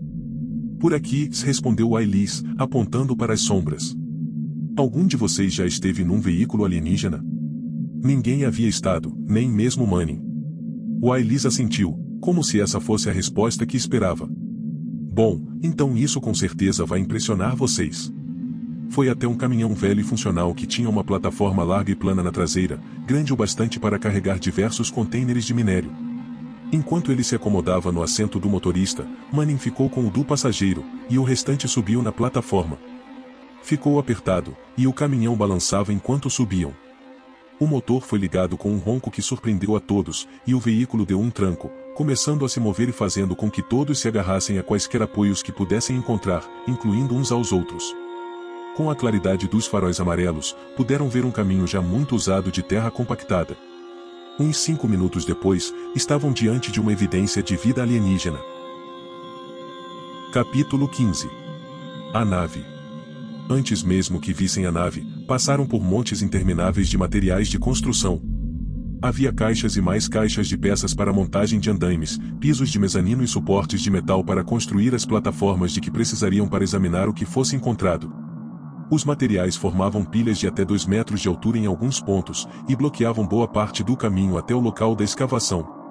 Ao longe, ouviram o zumbido dos geradores, e o som ficava mais forte à medida que avançavam. A nave em si era enorme. Partes dela foram derretidas por explosões de calor extremo ou talvez atividade vulcânica. Não estava nivelada com o chão, mas ligeiramente inclinada, como se ainda tentasse levantar voo. A estrutura estava rachada de um lado, o casco estraçalhado e aberto, preenchido há muito tempo com terra. Em alguns pontos, a superfície da nave quase lembrava a textura de um papel amassado. Se já houvera algo escrito no exterior, tinha sido escondido pela terra ou apagado pelos anos. Havia buracos por toda parte. A carcaça estava rompida, estraçalhada e queimada. Havia pontos em que o mesmo buraco exibia várias camadas diferentes da nave. Certamente tinha sido projetada para transportar centenas de indivíduos, se não milhares, presumindo que o tamanho dos tripulantes fosse ao menos próximo ao do ser humano. As escavações iniciais haviam nivelado o chão ao redor da nave. As marcas de máquinas pesadas eram uma prova do que havia acontecido antes, mas os veículos em si já não estavam lá ou foram levados de volta à superfície ou foram deslocados para outra parte da caverna. Decker olhou para a nave. O tamanho dela por si só era intrigante, mas de alguma forma o desenho era errado, totalmente diferente do que ele teria esperado. Alguns aspectos diferiam tanto da mecânica da Terra que ele não seria capaz sequer de imaginar como funcionavam. A maior anomalia de todas, contudo, era o fato de que aquela nave simplesmente não pertencia àquele lugar. Havia sido feita para o céu, para o espaço entre as estrelas. Se ele tivesse encontrado uma baleia no deserto, não a acharia tão deslocada quanto a nave. Puta merda. Parece tão orgânica, disse Petrovix, inclinando a cabeça, intrigado. Até onde podemos verificar, é meio que isso mesmo. Ou pelo menos já foi. Ailis usou um tom quase paternal, como se falasse de um animal de estimação que tinha ganhado um prêmio, fazendo-o irradiar orgulho. As paredes, o piso, até as portas, tudo tem características semelhantes às da vida vegetal. A doutora Tanaka foi encarregada de examinar a nave, e ela acha perfeitamente possível que a coisa toda tenha sido cultivada. Decker franziu a testa. Havia uma questão incomodando-o, mas não conseguia desvendá-la. Ailis não disse mais nada e ficou parado, quieto, enquanto os freelancers se aproximavam. A área havia sido escavada com cuidado, e a superfície dura acima deles parecia estar seca, até onde podiam perceber. Decker não era geólogo, mas se sentiu reconfortado por saber que o teto era seguro. A maldita nave era grande demais para ser vista por inteiro. Embora houvesse luzes penduradas no alto da caverna, eram fracas, lançando a área num crepúsculo eterno. As paredes da embarcação se prolongavam nas sombras. Perto da entrada havia diversas células de energia, a maioria das quais ainda não havia sido instalada, e 2 geradores que funcionavam a todo vapor. Há planos de instalar mais lâmpadas, comentou Ailis. Dá para ver por quê. Cadê a doutora Tanaka? A voz de Manning estava calma, talvez até um tanto dócil. O homem estreitava os olhos ao observar a lateral da nave, tentando enxergar o mais longe possível. E o que são aquelas coisas? Apontava para uma coluna grossa, preta e lustrosa que ia do teto até a nave. Não parecia parte do veículo em si, e Decker a reconheceu no mesmo instante.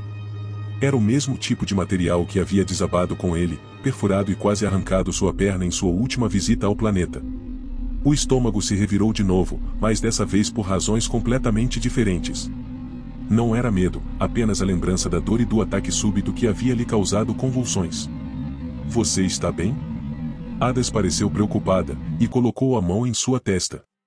Decker teve a impressão de que os dedos dela estavam quentes, mas só porque sua pele estava fria. Vou ficar, respondeu ele, recuperando a compostura. Só me acostumando a tudo isso. Ela não pareceu acreditar, mas também não o pressionou. A doutora Tanaka está examinando um dos afloramentos, como o que você apontou. Ao que parece, são ocos e compostos de silício puro. Pelo que ela me disse, estão por toda parte na nave. Decker se concentrou na coluna grossa de areia fundida. Tinha uma estranha beleza e um brilho quase úmido. Havia estrias e espirais finas por toda a superfície que o faziam pensar em fios de caramelo ou em teias de aranha. Os alienígenas que eles deveriam encontrar, que deveriam capturar, teriam vindo da nave? Se ainda estivessem na área, estariam a bordo? Ou seria possível que os túneis lusíteos tenham sido sua forma de escapar dos destroços? Sou Dave calado. Como Decker passou a chamá-lo em sua mente, olhou para o túnel, e uma expressão muito séria se formou em seu rosto. Decker pôde ver o nervosismo irradiar do homem como calor, mas, a não ser pela testa franzida, ele não deu nenhum sinal da extrema inquietação que sentia. O que foi? Perguntou Decker. Dave o olhou por um longo tempo.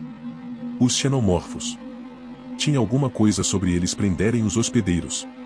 Antes que Decker pudesse falar qualquer coisa, Manning perguntou para onde eles vão. Os tubos. Para toda parte, pensou ele, quase em voz alta, mas Willis respondeu em seu lugar, ainda não sabemos. Só os descobrimos depois que começamos a desenterrar a nave. No começo, pensamos que eram parte da estrutura original, mas é como se tivessem aparecido depois. Definitivamente não são do mesmo material que a nave. Decker se juntou a eles. São blocos de silício. Já vi isso antes, na superfície, onde muitos chegam a aflorar. Estão por todo o mar de angústia. Willis assentiu. A forma como eles se espalharam mostra certas tendências orgânicas. O que quer que sejam, alguns são tão grandes que comportam um ser humano, e a estrutura segue uma lógica. Ontem a doutora Tanaka e várias pessoas da equipe dela abriram um dos maiores tubos e entraram, levando suprimentos. Esperam mapear parte do afloramento. Não parece uma boa ideia, murmurou Decker. Na verdade, para ele parecia insanidade total. Na melhor das hipóteses, deveriam questionar a integridade daquelas coisas. Para ser sincero, eles não têm escolha, Sr. Decker, argumentou Willis. Os oblocos de silício, como o senhor chama, se espalharam por todos os lados. Passam por boa parte do interior da nave e por toda a área ao redor dela. A doutora Tanaka acha que é importante entender a natureza e o propósito disso. Por que não usam sondas mecânicas? Manning franziu a testa enquanto olhava uma das colunas que ia até o teto da caverna, muito acima deles. Parece bem menos arriscado. Decker concordou em silêncio. Sondas de mapeamento poderiam avaliar toda a extensão dos túneis sem que ninguém tivesse que pôr os pés neles. Equipes de engenheiros sempre usavam sondas antes de baixar os componentes dos motores de terraformação. Cada troço desse pesava toneladas, e deixar um deles despencar numa área em que o solo não era firme poderia ser catastrófico. Eles tentaram, contou Willis. Só que o nível de radiação na área é muito baixo, e isso interfere nos sensores. Então eles mesmos tiveram que fazer o trabalho. Mas Tanaka deve estar em completa segurança, pois os níveis de radiação são inofensivos de tão baixos. Dois dos mercenários, novamente Dave e Muller, pareceram incrédulos e pegaram as mochilas. Decker teve a impressão de que iam verificar pessoalmente e determinar se a radiação era ou não uma ameaça. Willis olhou para eles e balançou a cabeça.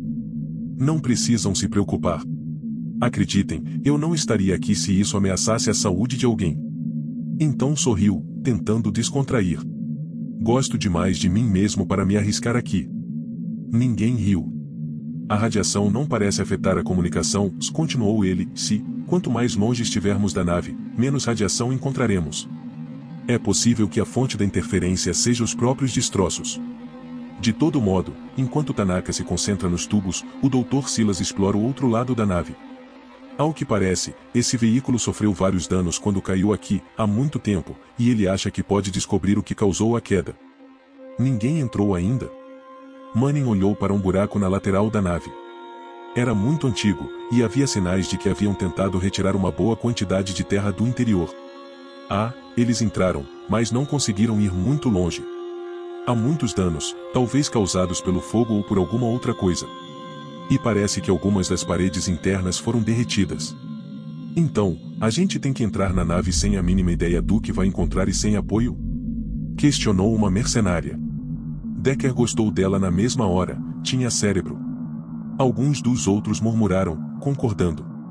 Não, Hartsfield, se retrucou Manning. Por que a gente não senta aqui fora, abre uma toalha e faz a porra de um piquenique, então? Sem mais uma palavra, ele se dirigiu à nave. O restante o seguiu. Decker olhou de novo para os tubos negros. Tanaka e sua equipe haviam entrado naquelas coisas? Por vontade própria? As formações se projetavam da nave por uns 15 até 20 metros, antes de desaparecerem nas paredes da caverna. Manning gritou para trás, tenho certeza de que vou precisar de você aqui, ó, cão farejador. Eu sabia que você era um cachorrão, disse Piotrovics. Decker não se dignou a falar nada e alcançou os outros.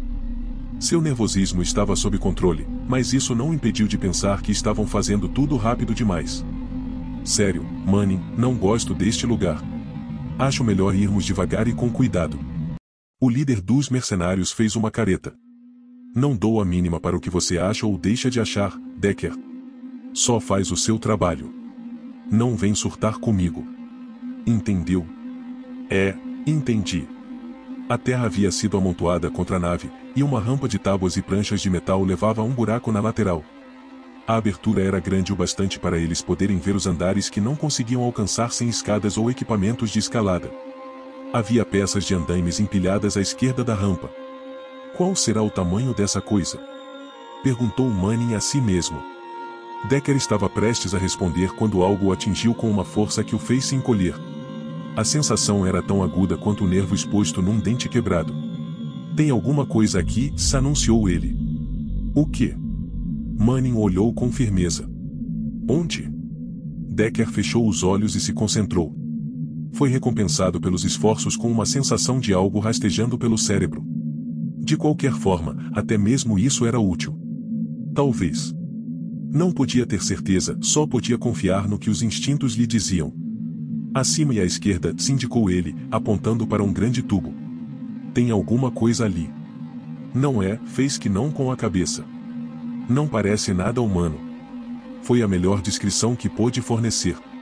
Manning olhou para a direção que ele indicava, onde as sombras ofuscavam os detalhes. Apontou uma lanterna para lá, mas não adiantou muito. Uns 9 metros acima, o tubo negro perfurava a lateral da nave, curvando-se rumo ao teto distante da caverna. Nada se mexia, exceto a sensação que rastejava por sua cabeça, agindo como um sensor que zumbia ao encontrar um foco de radioatividade. Havia algo lá em cima, algo que gerava ondas de emoção. Ele trincou os dentes e se concentrou em manter a calma. Dite Liu, Rodrigues, Joyce, gritou Manning. Vão checar aquele túnel, vejam se encontram algo interessante. E tomem cuidado.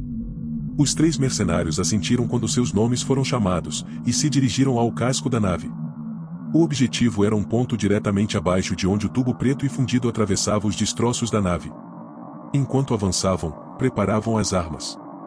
Rodrigues sacou sua matadora, enquanto Dite Liu ativava o rifle de plasma, e um som agudo, quase inaudível, penetrou a escuridão. Logo estavam fora de vista, e o som dos passos no piso da caverna foi sumindo.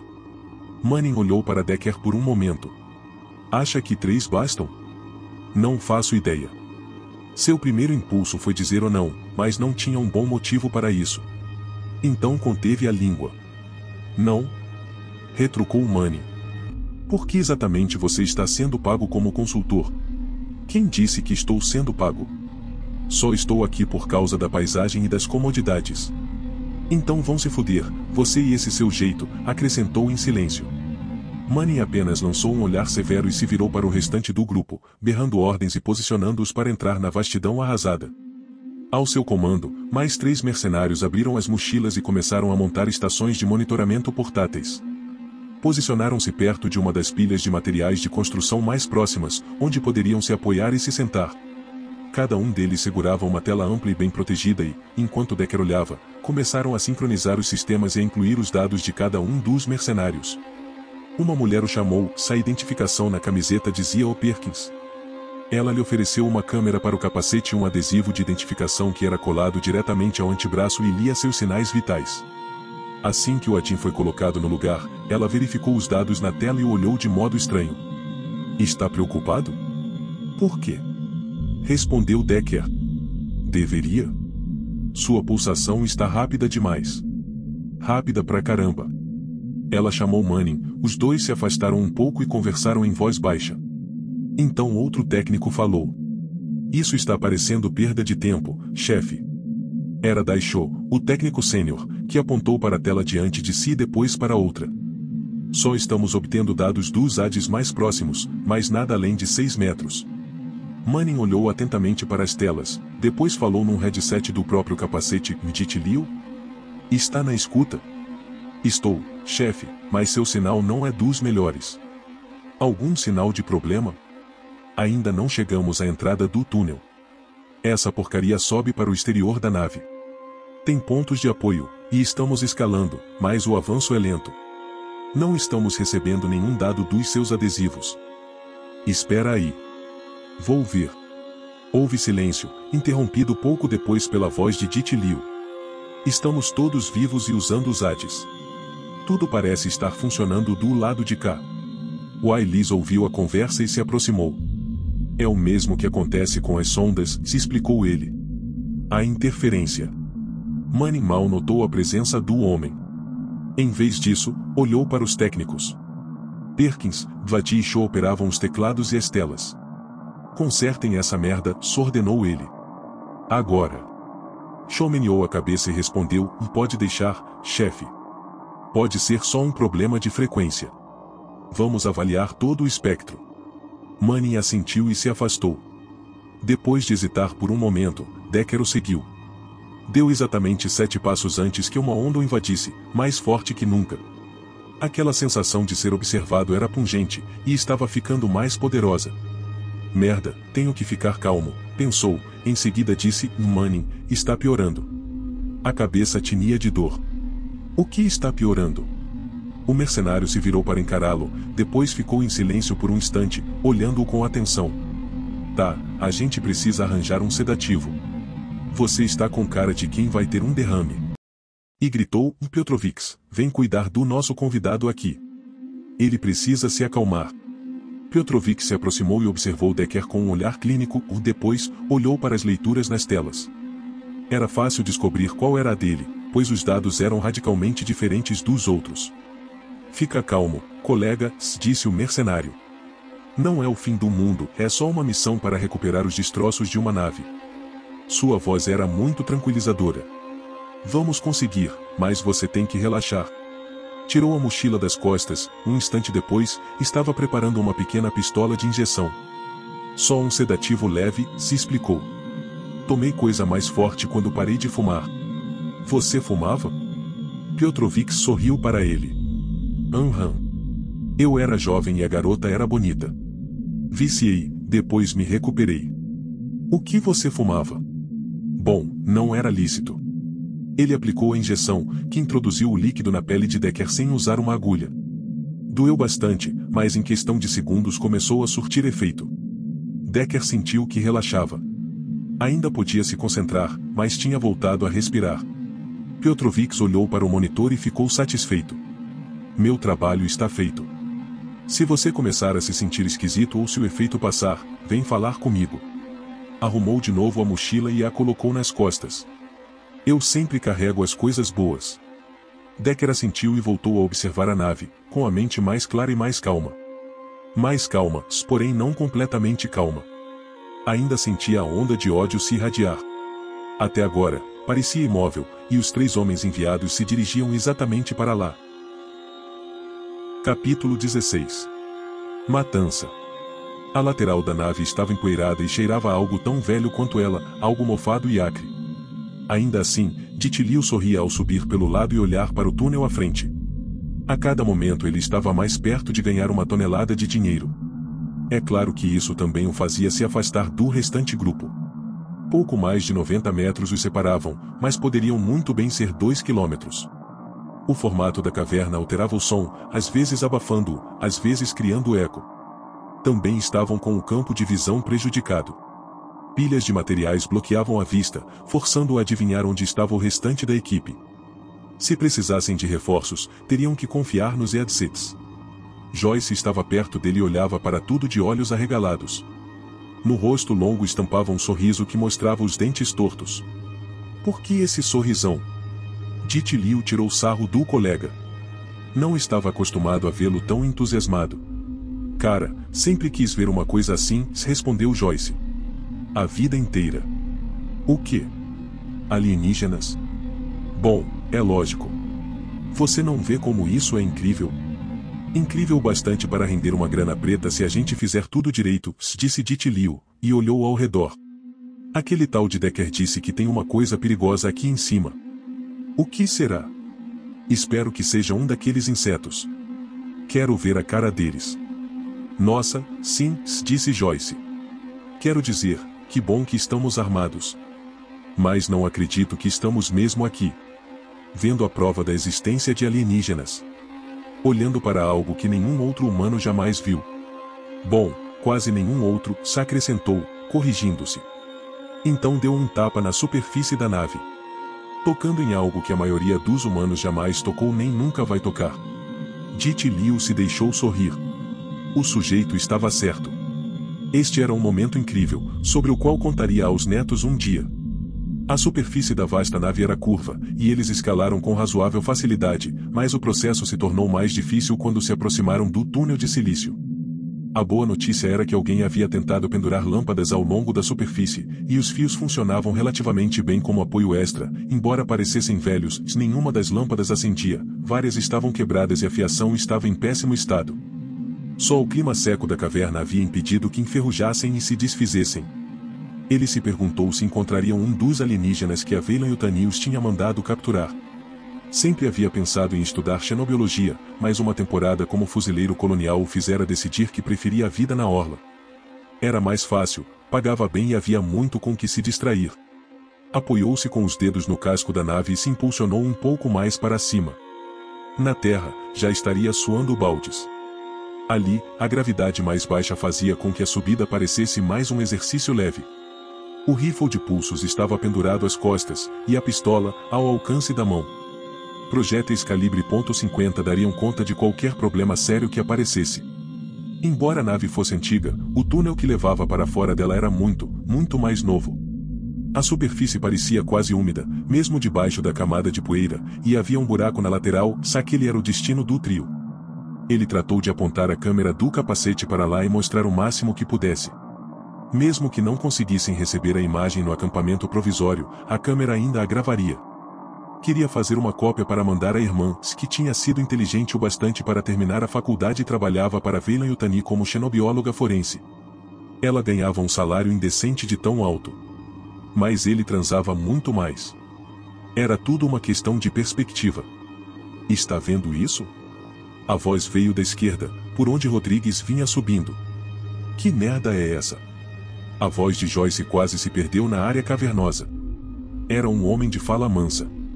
A entrada do túnel parecia se mexer. Algo escuro e de aspecto úmido se deslocou 6 metros acima deles. Dit Liu sentiu um arrepio. Parece uma parte solta, comentou ele. Alguma coisa está fazendo com que ela se mexa. Pode ser que a coisa não seja tão sólida quanto parece. Tentou demonstrar mais certeza do que tinha. Não, não está solta, retrucou Rodrigues, a voz um pouco mais alta. Está se mexendo. Quero dizer, acho que tem mesmo algo vindo para cá. Ele ergueu sua matadora e olhou com firmeza para as sombras acima deles. Calma aí, BLY, pediu Dit Liu. Acho que não precisamos ter medo de uma parede. Verdade, mas acho que precisamos nos... Ah, merda. A peça solta se mexeu mais rápido, descendo na direção deles, pendurada à lateral da nave. Tinha o mesmo aspecto úmido, novo e limpo, e até aquele mesmo padrão da superfície, mas a coisa tinha braços e pernas e cauda e... Porra, aquilo são dentes. Rodrigues não esperou para avaliar se a criatura era ou não amistosa. Abriu fogo. O primeiro disparo da matadora atingiu o casco quebrado e ricocheteou, o estampido ecoando enquanto a coisa ia na direção dos mercenários. Ele não teve uma segunda chance. A coisa pulou em cima dele, braços, pernas, cauda e sabe-se lá o que mais, tudo em movimento, e, antes que Rodrigues pudesse fazer ou dizer qualquer coisa, ele e a massa negra estavam caindo, quicando ao descer a lateral da nave e batendo numa formação rochosa. Rodrigues se feriu no impacto. A coisa se levantou e pareceu pronta para saltar. A couraça era negra, por isso, no escuro, era difícil saber. Ferido, mas não fora de combate. Rodrigues ergueu a arma e mirou ao mesmo tempo que a silhueta escura atacava, as garras cortando a carne. Ele deu um grito fraco e tentou lutar enquanto a criatura o rasgava. Que merda! Que porra é essa? Joyce entrou em pânico, o que não estava exatamente ajudando o grupo. Ditilio tentou mirar na silhueta que arrastava Rodrigues para mais perto do casco da nave. Era difícil conseguir uma boa linha de tiro sem correr o risco de atingir o colega abatido. E havia o fato de que aquela coisa era, bem, uma coisa. Joyce já tinha dito isso. Era uma forma de vida alienígena, e eles nunca encontraram uma antes. Nenhum deles.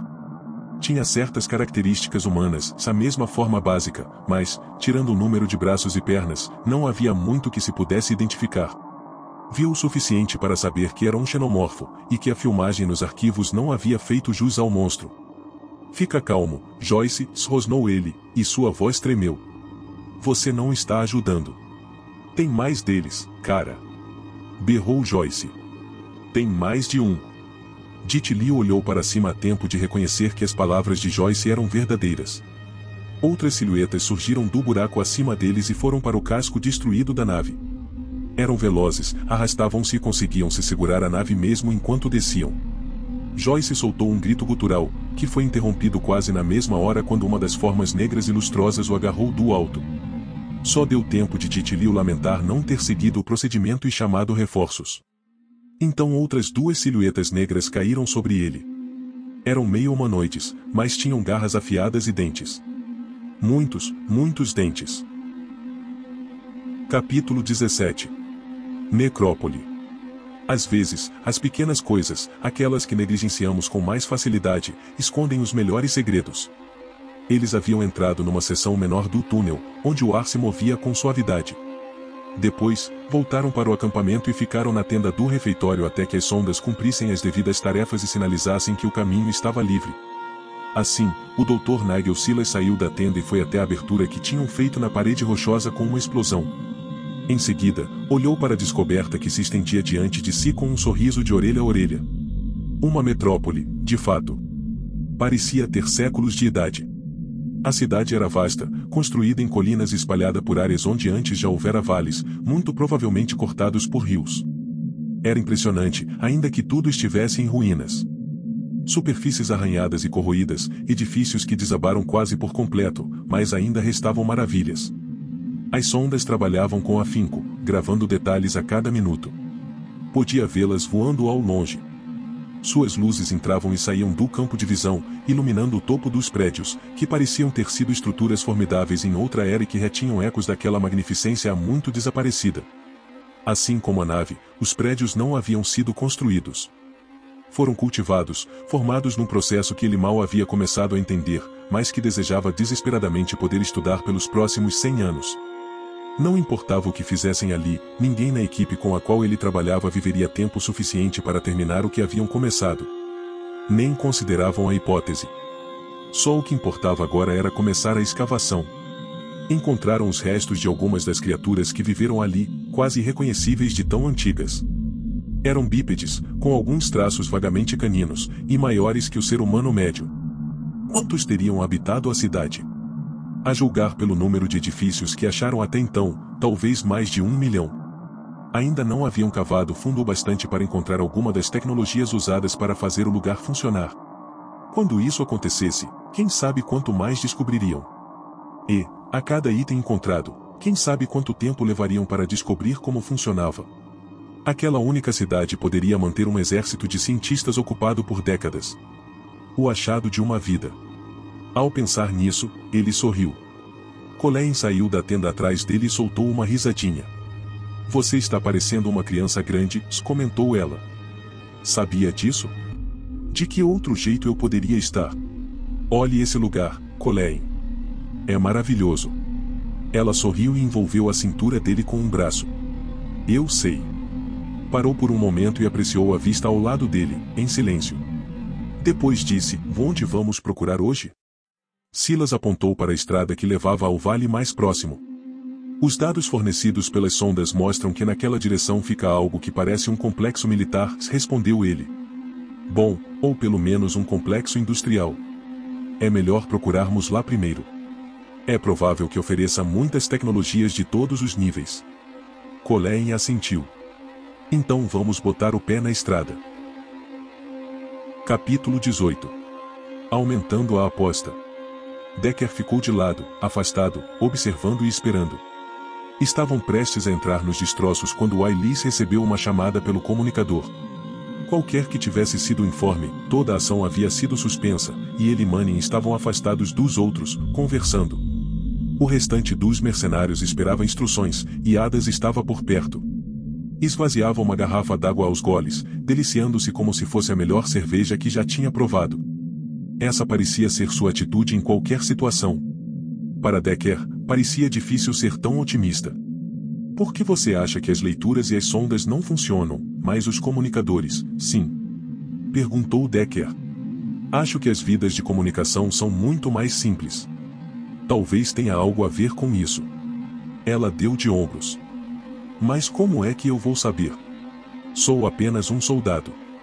Manning e Willis se aproximaram do grupo, ainda imersos na conversa, e pareciam animados com alguma coisa. Então Manning se afastou e convocou o grupo. O Sr. Willis e eu recebemos uma chamada do Dr. Silas. Ele é o líder da equipe que está examinando o outro lado dessa coisa. Gesticulou indicando a nave alienígena. De acordo com ele, parece que tem muito mais no lugar de onde ela saiu. Isso capturou a atenção de todos. Alguns mercenários começaram a falar, mas Manning os silenciou com um único gesto. Eles andaram cavando atrás dessa nave e acreditam ter encontrado o que parecem ser as ruínas de uma cidade. Todos começaram a falar ao mesmo tempo, e Manning não interferiu. Sabia o que isso significava para eles e a possibilidade de recompensas estratosféricas. Depois de um instante, Bridges ergueu a voz. Dentre os mercenários, ele era o mais próximo de um militar à moda antiga, de cabelo curto, bigode fino e botas bem engraxadas. Uma cidade? Indagou ele. Há algum sinal de vida? Talvez os insetos que estamos procurando? O homem sorria, provavelmente já planejando como gastaria seu dinheiro. Foi Willis quem respondeu, entendam que eles ainda não foram muito longe, se explicou ele. Não há sinal de vida, mas, a julgar pela configuração do que encontraram, parece muito provável que a nave estivesse decolando, não pousando. Isso significa um espaçoporto, e talvez estejamos diante de um verdadeiro tesouro em descobertas de um tipo jamais encontrado antes. Ele estava quase dando pulinhos de empolgação, mas não era de se admirar. Uma coisa era encontrar uma nave, mas todo um povo capaz de viajar pelo espaço? Toda uma raça que cultivava naves? Qualquer um que ficasse com uma parte dos espólios se tornaria absurdamente rico. O burburinho recomeçou. Depois de alguns minutos, a paciência de Manning chegou ao fim. Escutem! Berrou ele. Seja lá o que tenham encontrado, precisamos nos concentrar na missão.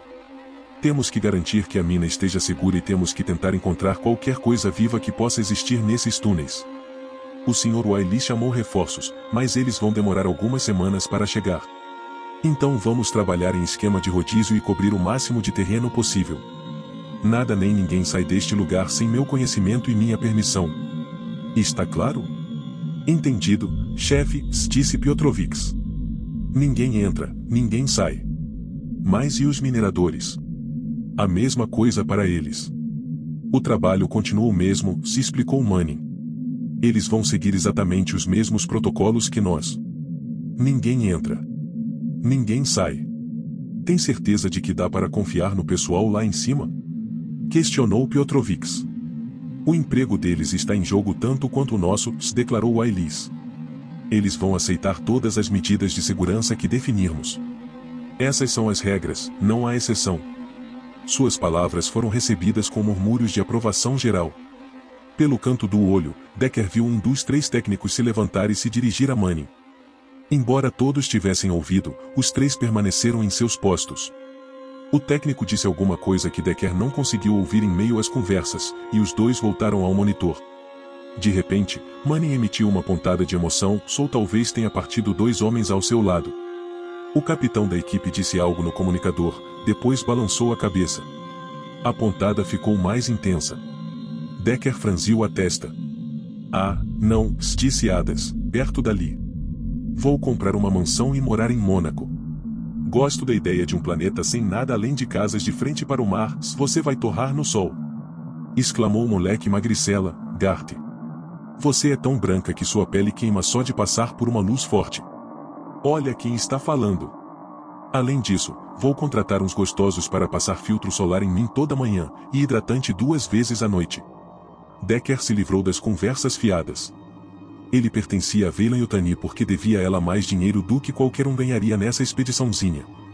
Entretanto havia mais uma coisa incomodando-o, se ao menos conseguisse pensar apesar das drogas que Petrovix havia injetado em seu braço. Ah! Sim. Se existe uma cidade, o que aconteceu com as pessoas? Perguntou Ailis. Como assim? O homem ainda estava com um sorriso de orelha a orelha. Os alienígenas que a construíram, continuou Decker.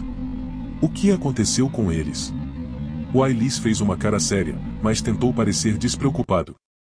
Bom, isso nós ainda não sabemos. Quero dizer, se a nave aqui estava tentando decolar e caiu, não deveríamos encontrar algum tipo de vestígio dos alienígenas? Ele fez um movimento com a mão, indicando toda a área imediata. Aliás, por que simplesmente deixaram a nave aqui, enfiada no chão? Não deveriam tê-la levado, sei lá, para algum outro lugar? O sorriso de Wiley sumiu. Ao mesmo tempo, Manning gritou para a equipe, escutem.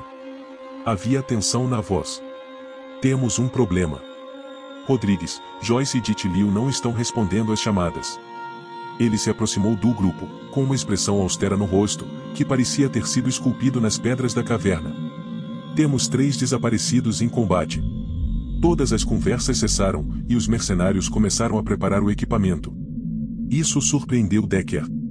Essas eram as mesmas pessoas que o espancaram e o sequestraram. Mas, quando 3 dos seus desapareciam, todo o resto ficava em segundo plano. A contragosto, admirou isso.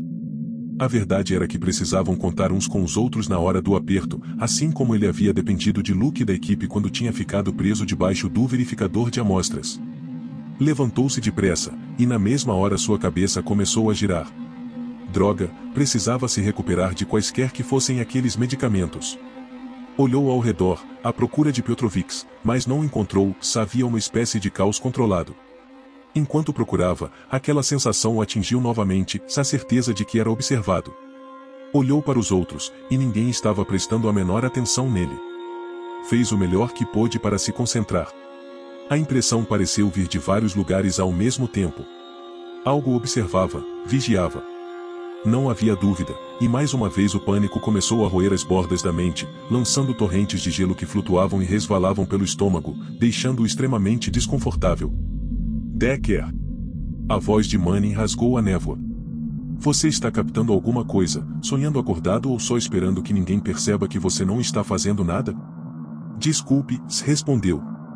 Não sei o que Petrovix me deu, mas está mexendo comigo. Bom, vê se melhora e apronta seu equipamento. Decker pegou a mochila, que continha as 2 armas que havia recebido, e se juntou aos outros. Não sei como funciona essa sua mágica, disse Manning, nem quero saber. O que preciso é de resultados. Se a equipe de Ditilio se meteu numa encrenca, preciso saber onde eles estão e se os seus amigos alienígenas estão com eles ou não. Decker fechou os olhos outra vez e se concentrou. Embora houvesse impressões vindo de toda parte, a sensação mais forte vinha de cima da nave, como já aconteceu antes. O mesmo lugar aonde Ditilio, Joyce e Rodrigues foram por causa do que ele tinha dito. Merda. Mesmo lugar, disse ele, apontando. Para mim está bom. Manning começou a andar. 4 equipes. Show, você e os técnicos ficam aqui monitorando tudo o que puderem. Petrovix, pela esquerda, e fique de olho nos túneis. Hartsfield, pela direita. Arma na mão, mas sem fazer merda.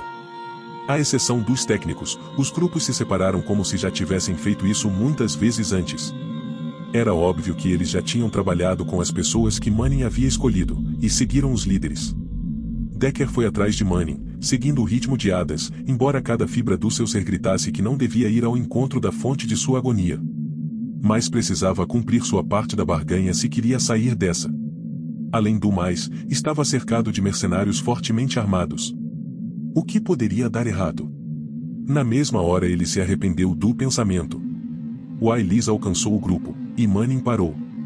O que está havendo? Perguntou Willis. Aonde vocês pensam que vão? O líder dos mercenários o encarou por um momento.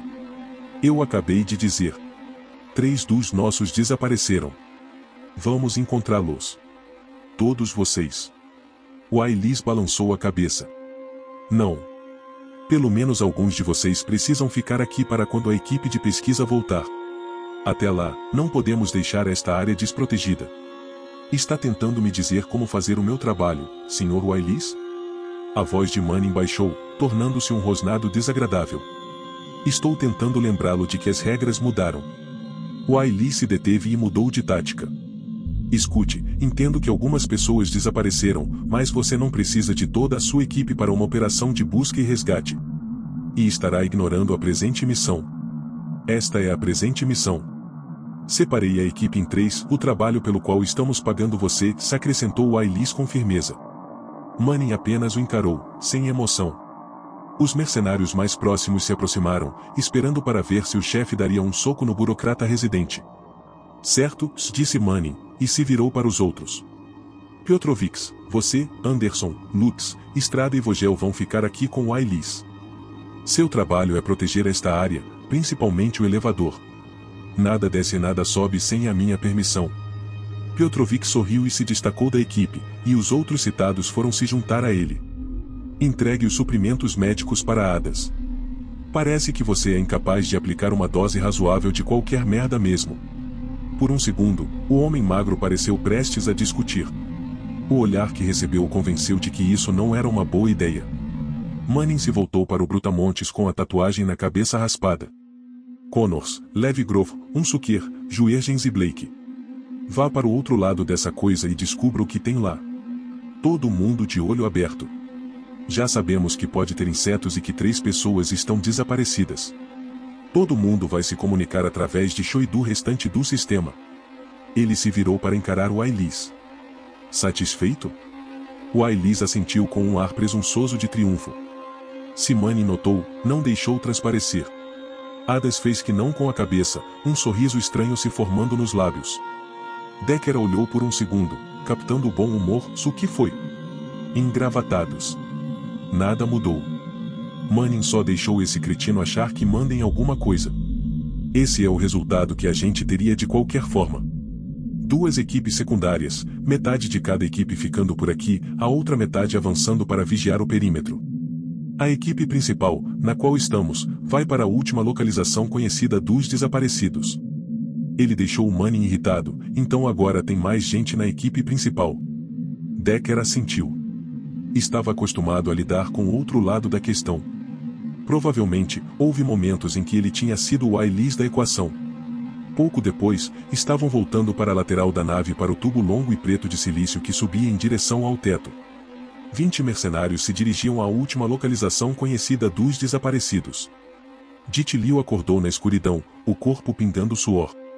Algo quente e úmido envolvia os braços, o peito, e ele sentia coisas rastejando por cima do seu corpo. Que porra é essa? Se havia alguém ali para ouvi-lo, não respondeu.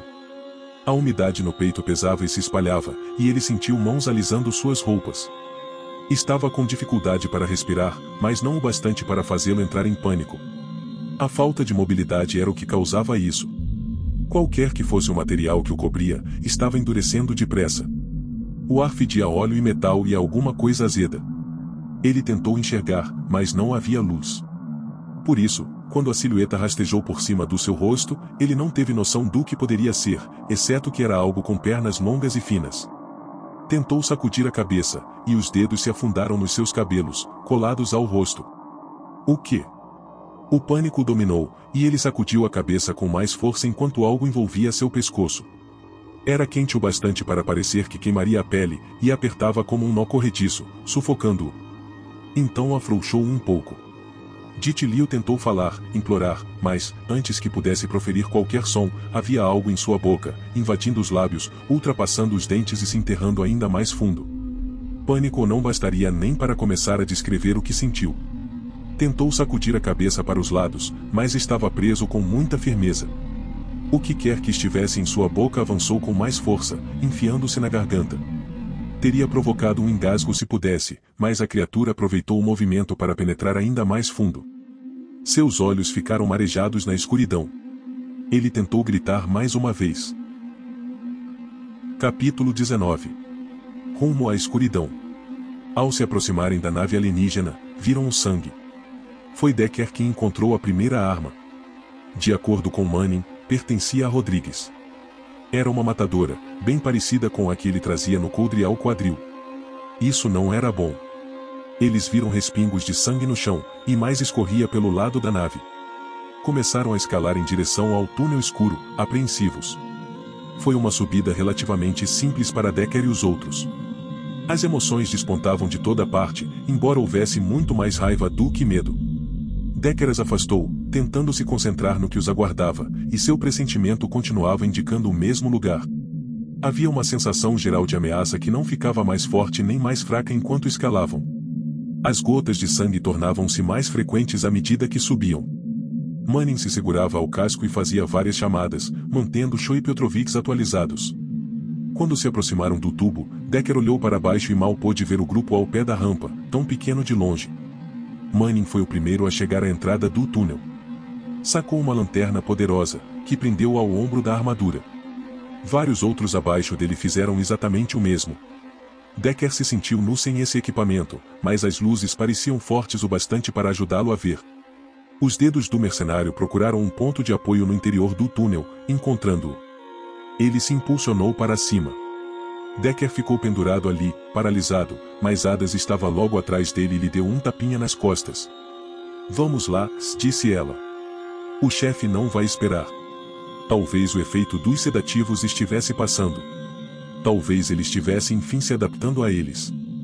Qualquer que fosse o caso, assentiu e continuou a subir, seus dedos encontrando pontos onde se apoiar com relativa facilidade. Quando chegou ao tubo, agarrou a borda da abertura e se impulsionou para dentro. Mesmo ali, o ângulo do túnel o forçava a escalar. O silício retorcido, que lá de baixo parecia tão liso, oferecia vários pontos de apoio para as mãos e para os pés. Havia uma leve umidade no interior, acumulando-se em alguns pontos, tornando-os escorregadios. Sentiu uma pontada de claustrofobia, mas logo a sufocou. A sensação de maldade permanecia a mesma, ainda vinha de toda parte, mas não havia se tornado mais intensa. Adams continuou logo atrás dele, a lanterna presa ao ombro lhe mostrando os melhores pontos do caminho. À sua frente, Manning continuava a escalar enquanto o túnel virava, ficando um pouco mais na horizontal. A subida se tornou mais fácil, e o próprio ar ficou úmido. Havia um odor que, por alguma razão Decker achou familiar de uma forma incômoda. Então ele entendeu. Era o odor dos pesadelos que vinha tendo havia meses. Mas era possível sentir cheiro no sonho? Não fazia ideia. O tempo perdeu o significado enquanto prosseguiam, escalando e virando ao longo do túnel. Depois, a estrutura estranhamente orgânica se abriu, permitindo que ficassem de pé. Os outros mercenários fizeram o mesmo atrás deles. A área não era exatamente uma sala. A parede, o chão e o teto eram feitos de um material que parecia um cruzamento entre um ser vivo, vidro e aço. De certa forma, era elegante, embora houvesse um excesso de regiões com sombras densas, onde praticamente qualquer coisa poderia se esconder. O material tinha um brilho úmido à luz das lanternas nos ombros. Adas sacou um sensor de movimento e ligou o interruptor. Nada. Chacoalhou o aparelho, bateu com força na lateral e depois voltou a ligá-lo. Geringonça de merda da Veilan Yutani, disse ela. Alguns dos mercenários removeram as lanternas do suporte, e os fachos de luz vagaram sem rumo pela área. As paredes eram arredondadas e davam lugar ao teto suavemente, assim como ao chão. As luzes revelaram 3 túneis que brotavam da área principal, cada um numa direção. Ali, o cheiro era pior. Onde diabos nós estamos? Perguntou Adams, a voz espantosamente alta. Decker balançou a cabeça. Ou estamos acima da nave, ou dentro dela, ou saímos completamente da caverna, respondeu Manning. Não sei, mas passamos um bom tempo subindo. Sua voz continuava calma. Adams se abaixou e passou a mão pela superfície. Ela arregalou os olhos ao avaliar o material, mas sua boca se torceu de nojo, e ela voltou a se levantar. Essa merda parece uma teia de aranha, afirmou. Não pelo tato, mas pela aparência. Como se tivesse sido fiada ou tecida. Quando eu era criança, minha professora tinha uma colônia de aranhas teia de funil num terrário. Era bem parecido com isso. Quero dizer, não exatamente, mas quase. A primeira aranha que eu vir, explodo. Odeio esses bichos, disse Sanches. O homem era magro e musculoso, e seu nervosismo era desconcertante. Decker não podia culpá-lo. Manning olhou para Sanches e assentiu. Encontrei alguma coisa. Adams apontou a lanterna para a base da parede. Havia uma poça considerável de algum líquido ali, e a luz branca revelou que era sangue, provavelmente humano. Já estava coagulando. Manning olhou para o sangue, depois se voltou para Decker. Para que lado, gênio? Decker tentou distinguir a sensação que quase parecia um ruído de fundo. Não havia um ponto no qual se concentrar. Ele não vai gostar nada disso, pensou, e disse, e não tenho a menor ideia. A calma de Manning desapareceu num instante, e ele se aproximou até que seus olhos estivessem a poucos centímetros dos de Decker. Isso não serve, disse, baixinho. Você pode sentir essas merdas, seja lá o que forem? Ótimo. Faça isso. Procure por elas, ou fareje, ou sei lá que merda você deveria fazer, e me diga onde estão os meus homens. Ou posso acabar decidindo que você é uma responsabilidade com a qual não preciso lidar. Decker sentiu a ira do mercenário se inflamar, e sua própria raiva se acendeu em resposta. Vê se me deixa em paz, rosnou Decker. Eu não pedi nada disso. Você e os seus contratantes me arrastaram para cá. Você age como se eu fosse uma merda de um cão farejador. Bom, eu não sou. Mas sim, tem alguma coisa aqui que é perversa. Dá para sentir. Mas não posso fazer isso seguindo comandos, não tenho como dizer a você onde está essa coisa, que aparência tem e quantas delas existem. Simplesmente não funciona assim. Manning se aproximou ainda mais. O olhar prometia um assassinato, e ele falou com a mesma voz calma, apesar da raiva que Decker sentia emanando dele. Pois. Faça. Funcionar, disse. Dê um jeito. Agora. Decker continuou encarando o homem, depois recuou um passo. Baixou a cabeça, fechou os olhos e cerrou os punhos. E então sentiu merda. Merda, disse ele. Seja lá o que for, está vindo para cá. Capítulo 20. Uma paz momentânea. Os 5 caminharam devagar pela área, à procura de sinais do trio desaparecido. As luzes acima deles eram tênues e pareciam ainda mais fracas enquanto se aproximavam da extremidade da nave gigantesca. Connors não perdia ninguém de vista. Um suqueiro mastigava um chiclete como se a goma tivesse feito mal à sua família. O homem quase nunca falava, mas estalava e estourava a porcaria do chiclete o tempo todo. Ele era alto e magro, pele escura, queimada de sol. Seu cabelo era tão loiro que quase chegava a ser branco, o que gerava um contraste gritante. Um suqueiro carregava um rifle de plasma, e o zumbido agudo do gerador era quase tão irritante quanto o som das mastigadas. Connor se redimia de todos os seus pecados, porque o sociopatazinho sabia usar muito bem a arma. Grove era uma presença sisuda. Havia feito carreira como fuzileiro e tinha como provar, um dos braços era inteiramente coberto de cicatrizes. Se os braços fossem colocados lado a lado, pareceriam um antes e depois. O cabelo era cortado bem curto, grisalho, enquanto o rosto parecia o de um homem mais jovem. Ao contrário da maioria dos mercenários, ainda usava farda militar e levava os suprimentos consigo aonde quer que fosse. Tê-lo na equipe fazia com que Connor se sentisse um pouco mais seguro ao entrar em território inexplorado. Juergens e Blake eram, de longe, os mais relaxados do grupo. Afastados para um lado, murmuravam um com o outro enquanto avançavam. Blake tinha prendido a lanterna ao rifle de pulsos, que também zumbia. Projetou o poderoso facho de luz ao longo do ventre da nave enquanto passavam por baixo dela. O espaço era estreito, e Juergens tratou de verificar a integridade da estrutura. Não tinham ideia de quanto tempo ela havia passado ali, nem se era firme, até onde sabiam, o tempo poderia tê-la enfraquecido. O seguro morreu de velho. Era mais que o desejo de viver tempo suficiente para ficar rico. Tudo neste cenário deixava Juergens inquieto. Rodrigues era durão. Ele não levava desaforo para casa e saberia se virar num tiroteio. Se alguém ou alguma coisa abatesse Rodrigues, essa coisa era perigosa. Poderia estar por aí procurando outro alvo. De repente, Juergens se virou e apontou a arma para o lugar de onde tinham vindo, a lanterna mirando a escuridão. Alguém viu isso? Perguntou ele. Viu o quê? Connor se virou e procurou algo que parecesse não fazer parte do ambiente. Nada. Endireite a lanterna, Juergens. Você só está criando mais sombras para caçar. Juergens não falou nada, mas firmou a luz e a moveu devagar pela superfície ampla. Connor fez o mesmo, iluminando uma área diferente. Então parou. Mantenha assim, pediu ele, erguendo a mão. Havia uma silhueta, ainda distante, vindo lentamente na direção deles. Era escura, e a forma como se movia era perturbadora. Havia 4 membros, pernas, provavelmente, debaixo da coisa, mas protuberâncias saíam das costas e balançavam a cada passo que dava.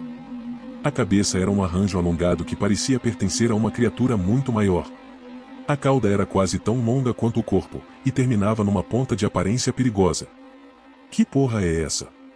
A voz saiu mais alta do que ele pretendia.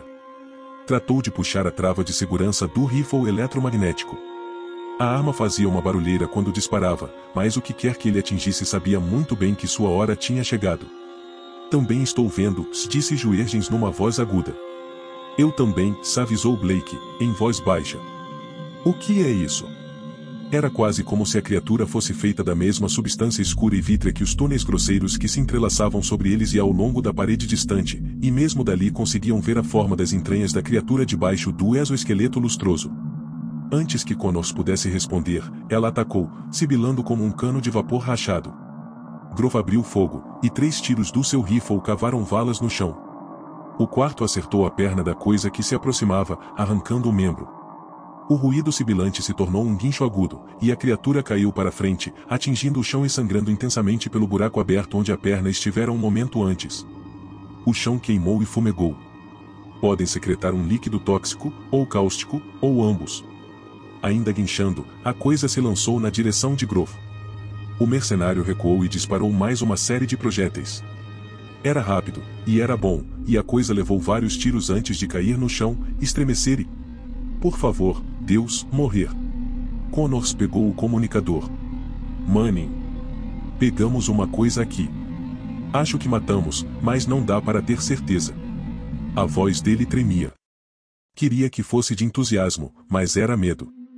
Tudo naquela criatura era aterrorizante.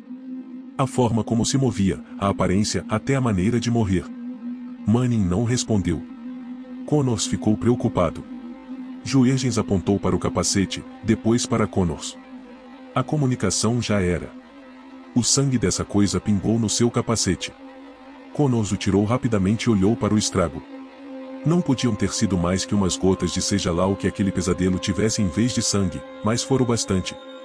O aparelho tinha derretido, e havia um buraco meio queimado no casco duro do capacete. Ele o virou do outro lado e percebeu que o fluido cáustico ainda o corroía. Ácido fluorídrico, era isso que a porcaria do arquivo dizia? Desejou ter levado o arquivo consigo.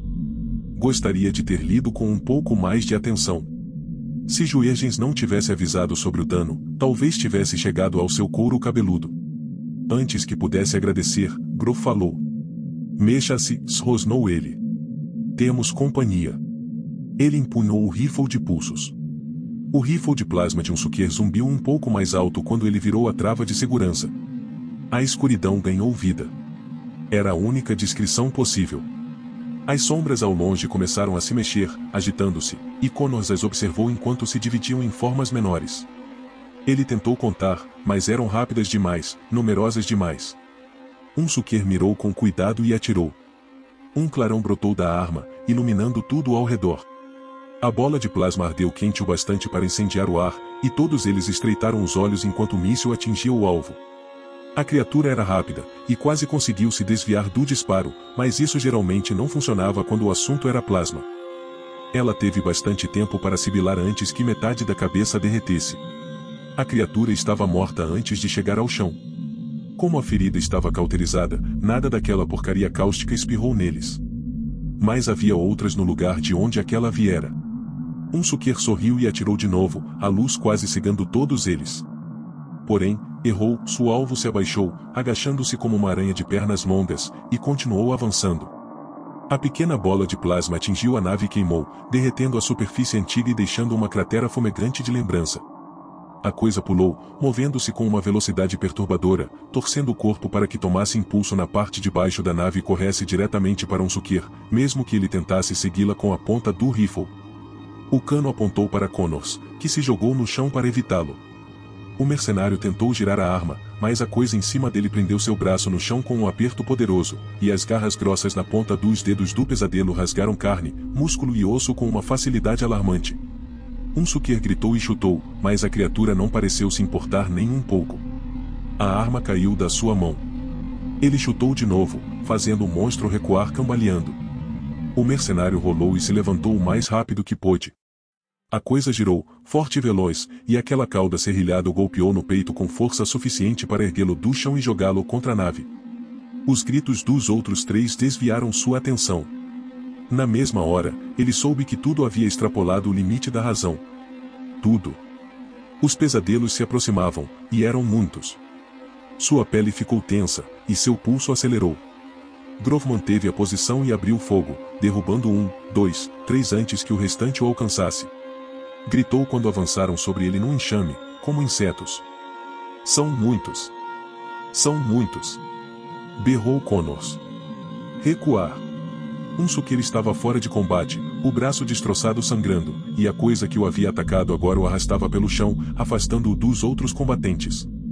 Cadê vocês, porra? Gritava Juergens ao rádio. Estamos sendo atacados. Precisamos de reforços.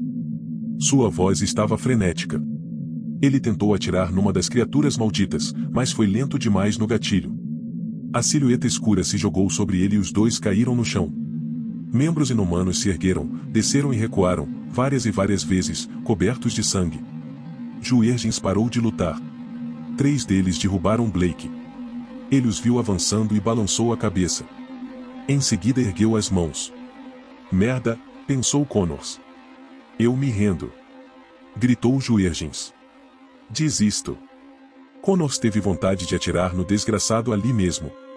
Antes que pudesse se mexer, Juergens desapareceu engolido por uma onda negra e quitinosa. Várias das coisas o cercaram, espiando, e se aproximaram, rodeando, mantendo-o ocupado. Não, disse ele. De jeito nenhum. Connors avistou a mais próxima e apontou a arma eletromagnética para a cabeça colossal. O som alto do disparo rugiu pelo ar. Um projétil perfurou a couraça da coisa vil. Antes que ele pudesse comemorar, outra criatura avançou, abaixada e veloz, e, enquanto o mercenário tentava mirar, a cauda do monstro golpeou sua arma, e atirando-a para o lado sem dificuldade. Seu braço ardeu de dor, e então ele não o sentiu mais. A pele da criatura era rígida e quente, coberta por uma umidade escorregadia que deixou um rastro de muco no antebraço. Connor chutou o peito da coisa, lançando-a para trás. Ela sibilou e ele avançou, determinado a sair dali inteiro. A cauda outra vez. A ponta veio e atingiu seu rosto, rasgando o nariz e os lábios. Connor recuou por puro instinto, e outra daquelas coisas veio por trás. A maldita agarrou seus braços, cravando as garras afiadas tentando se firmar e afundando com facilidade na carne. Ele se debateu e lutou, mas não foi o bastante. Elas eram mais fortes do que o homem jamais teria imaginado. O sangue escorria pelo rosto, e a criatura que havia chutado se ergueu diante dele, cara a cara, sibilando enquanto arreganhava os lábios e exibia dentes prateados cobertos por uma fina camada de saliva. Nada que já tivesse visto em seus piores pesadelos havia sido mais medonho. Havia um crânio dentro daquela cabeça, e Connor viu que as cavidades onde deveria haver olhos estavam voltadas para ele. Deu um chute de novo, mas dessa vez a coisa estava preparada. O golpe foi forte, mas ela não recuou. Em vez disso, avançou, e os dentes se abriram, depois se fecharam. Carne e ossos rangeram, e Connors gritou antes de perder os sentidos.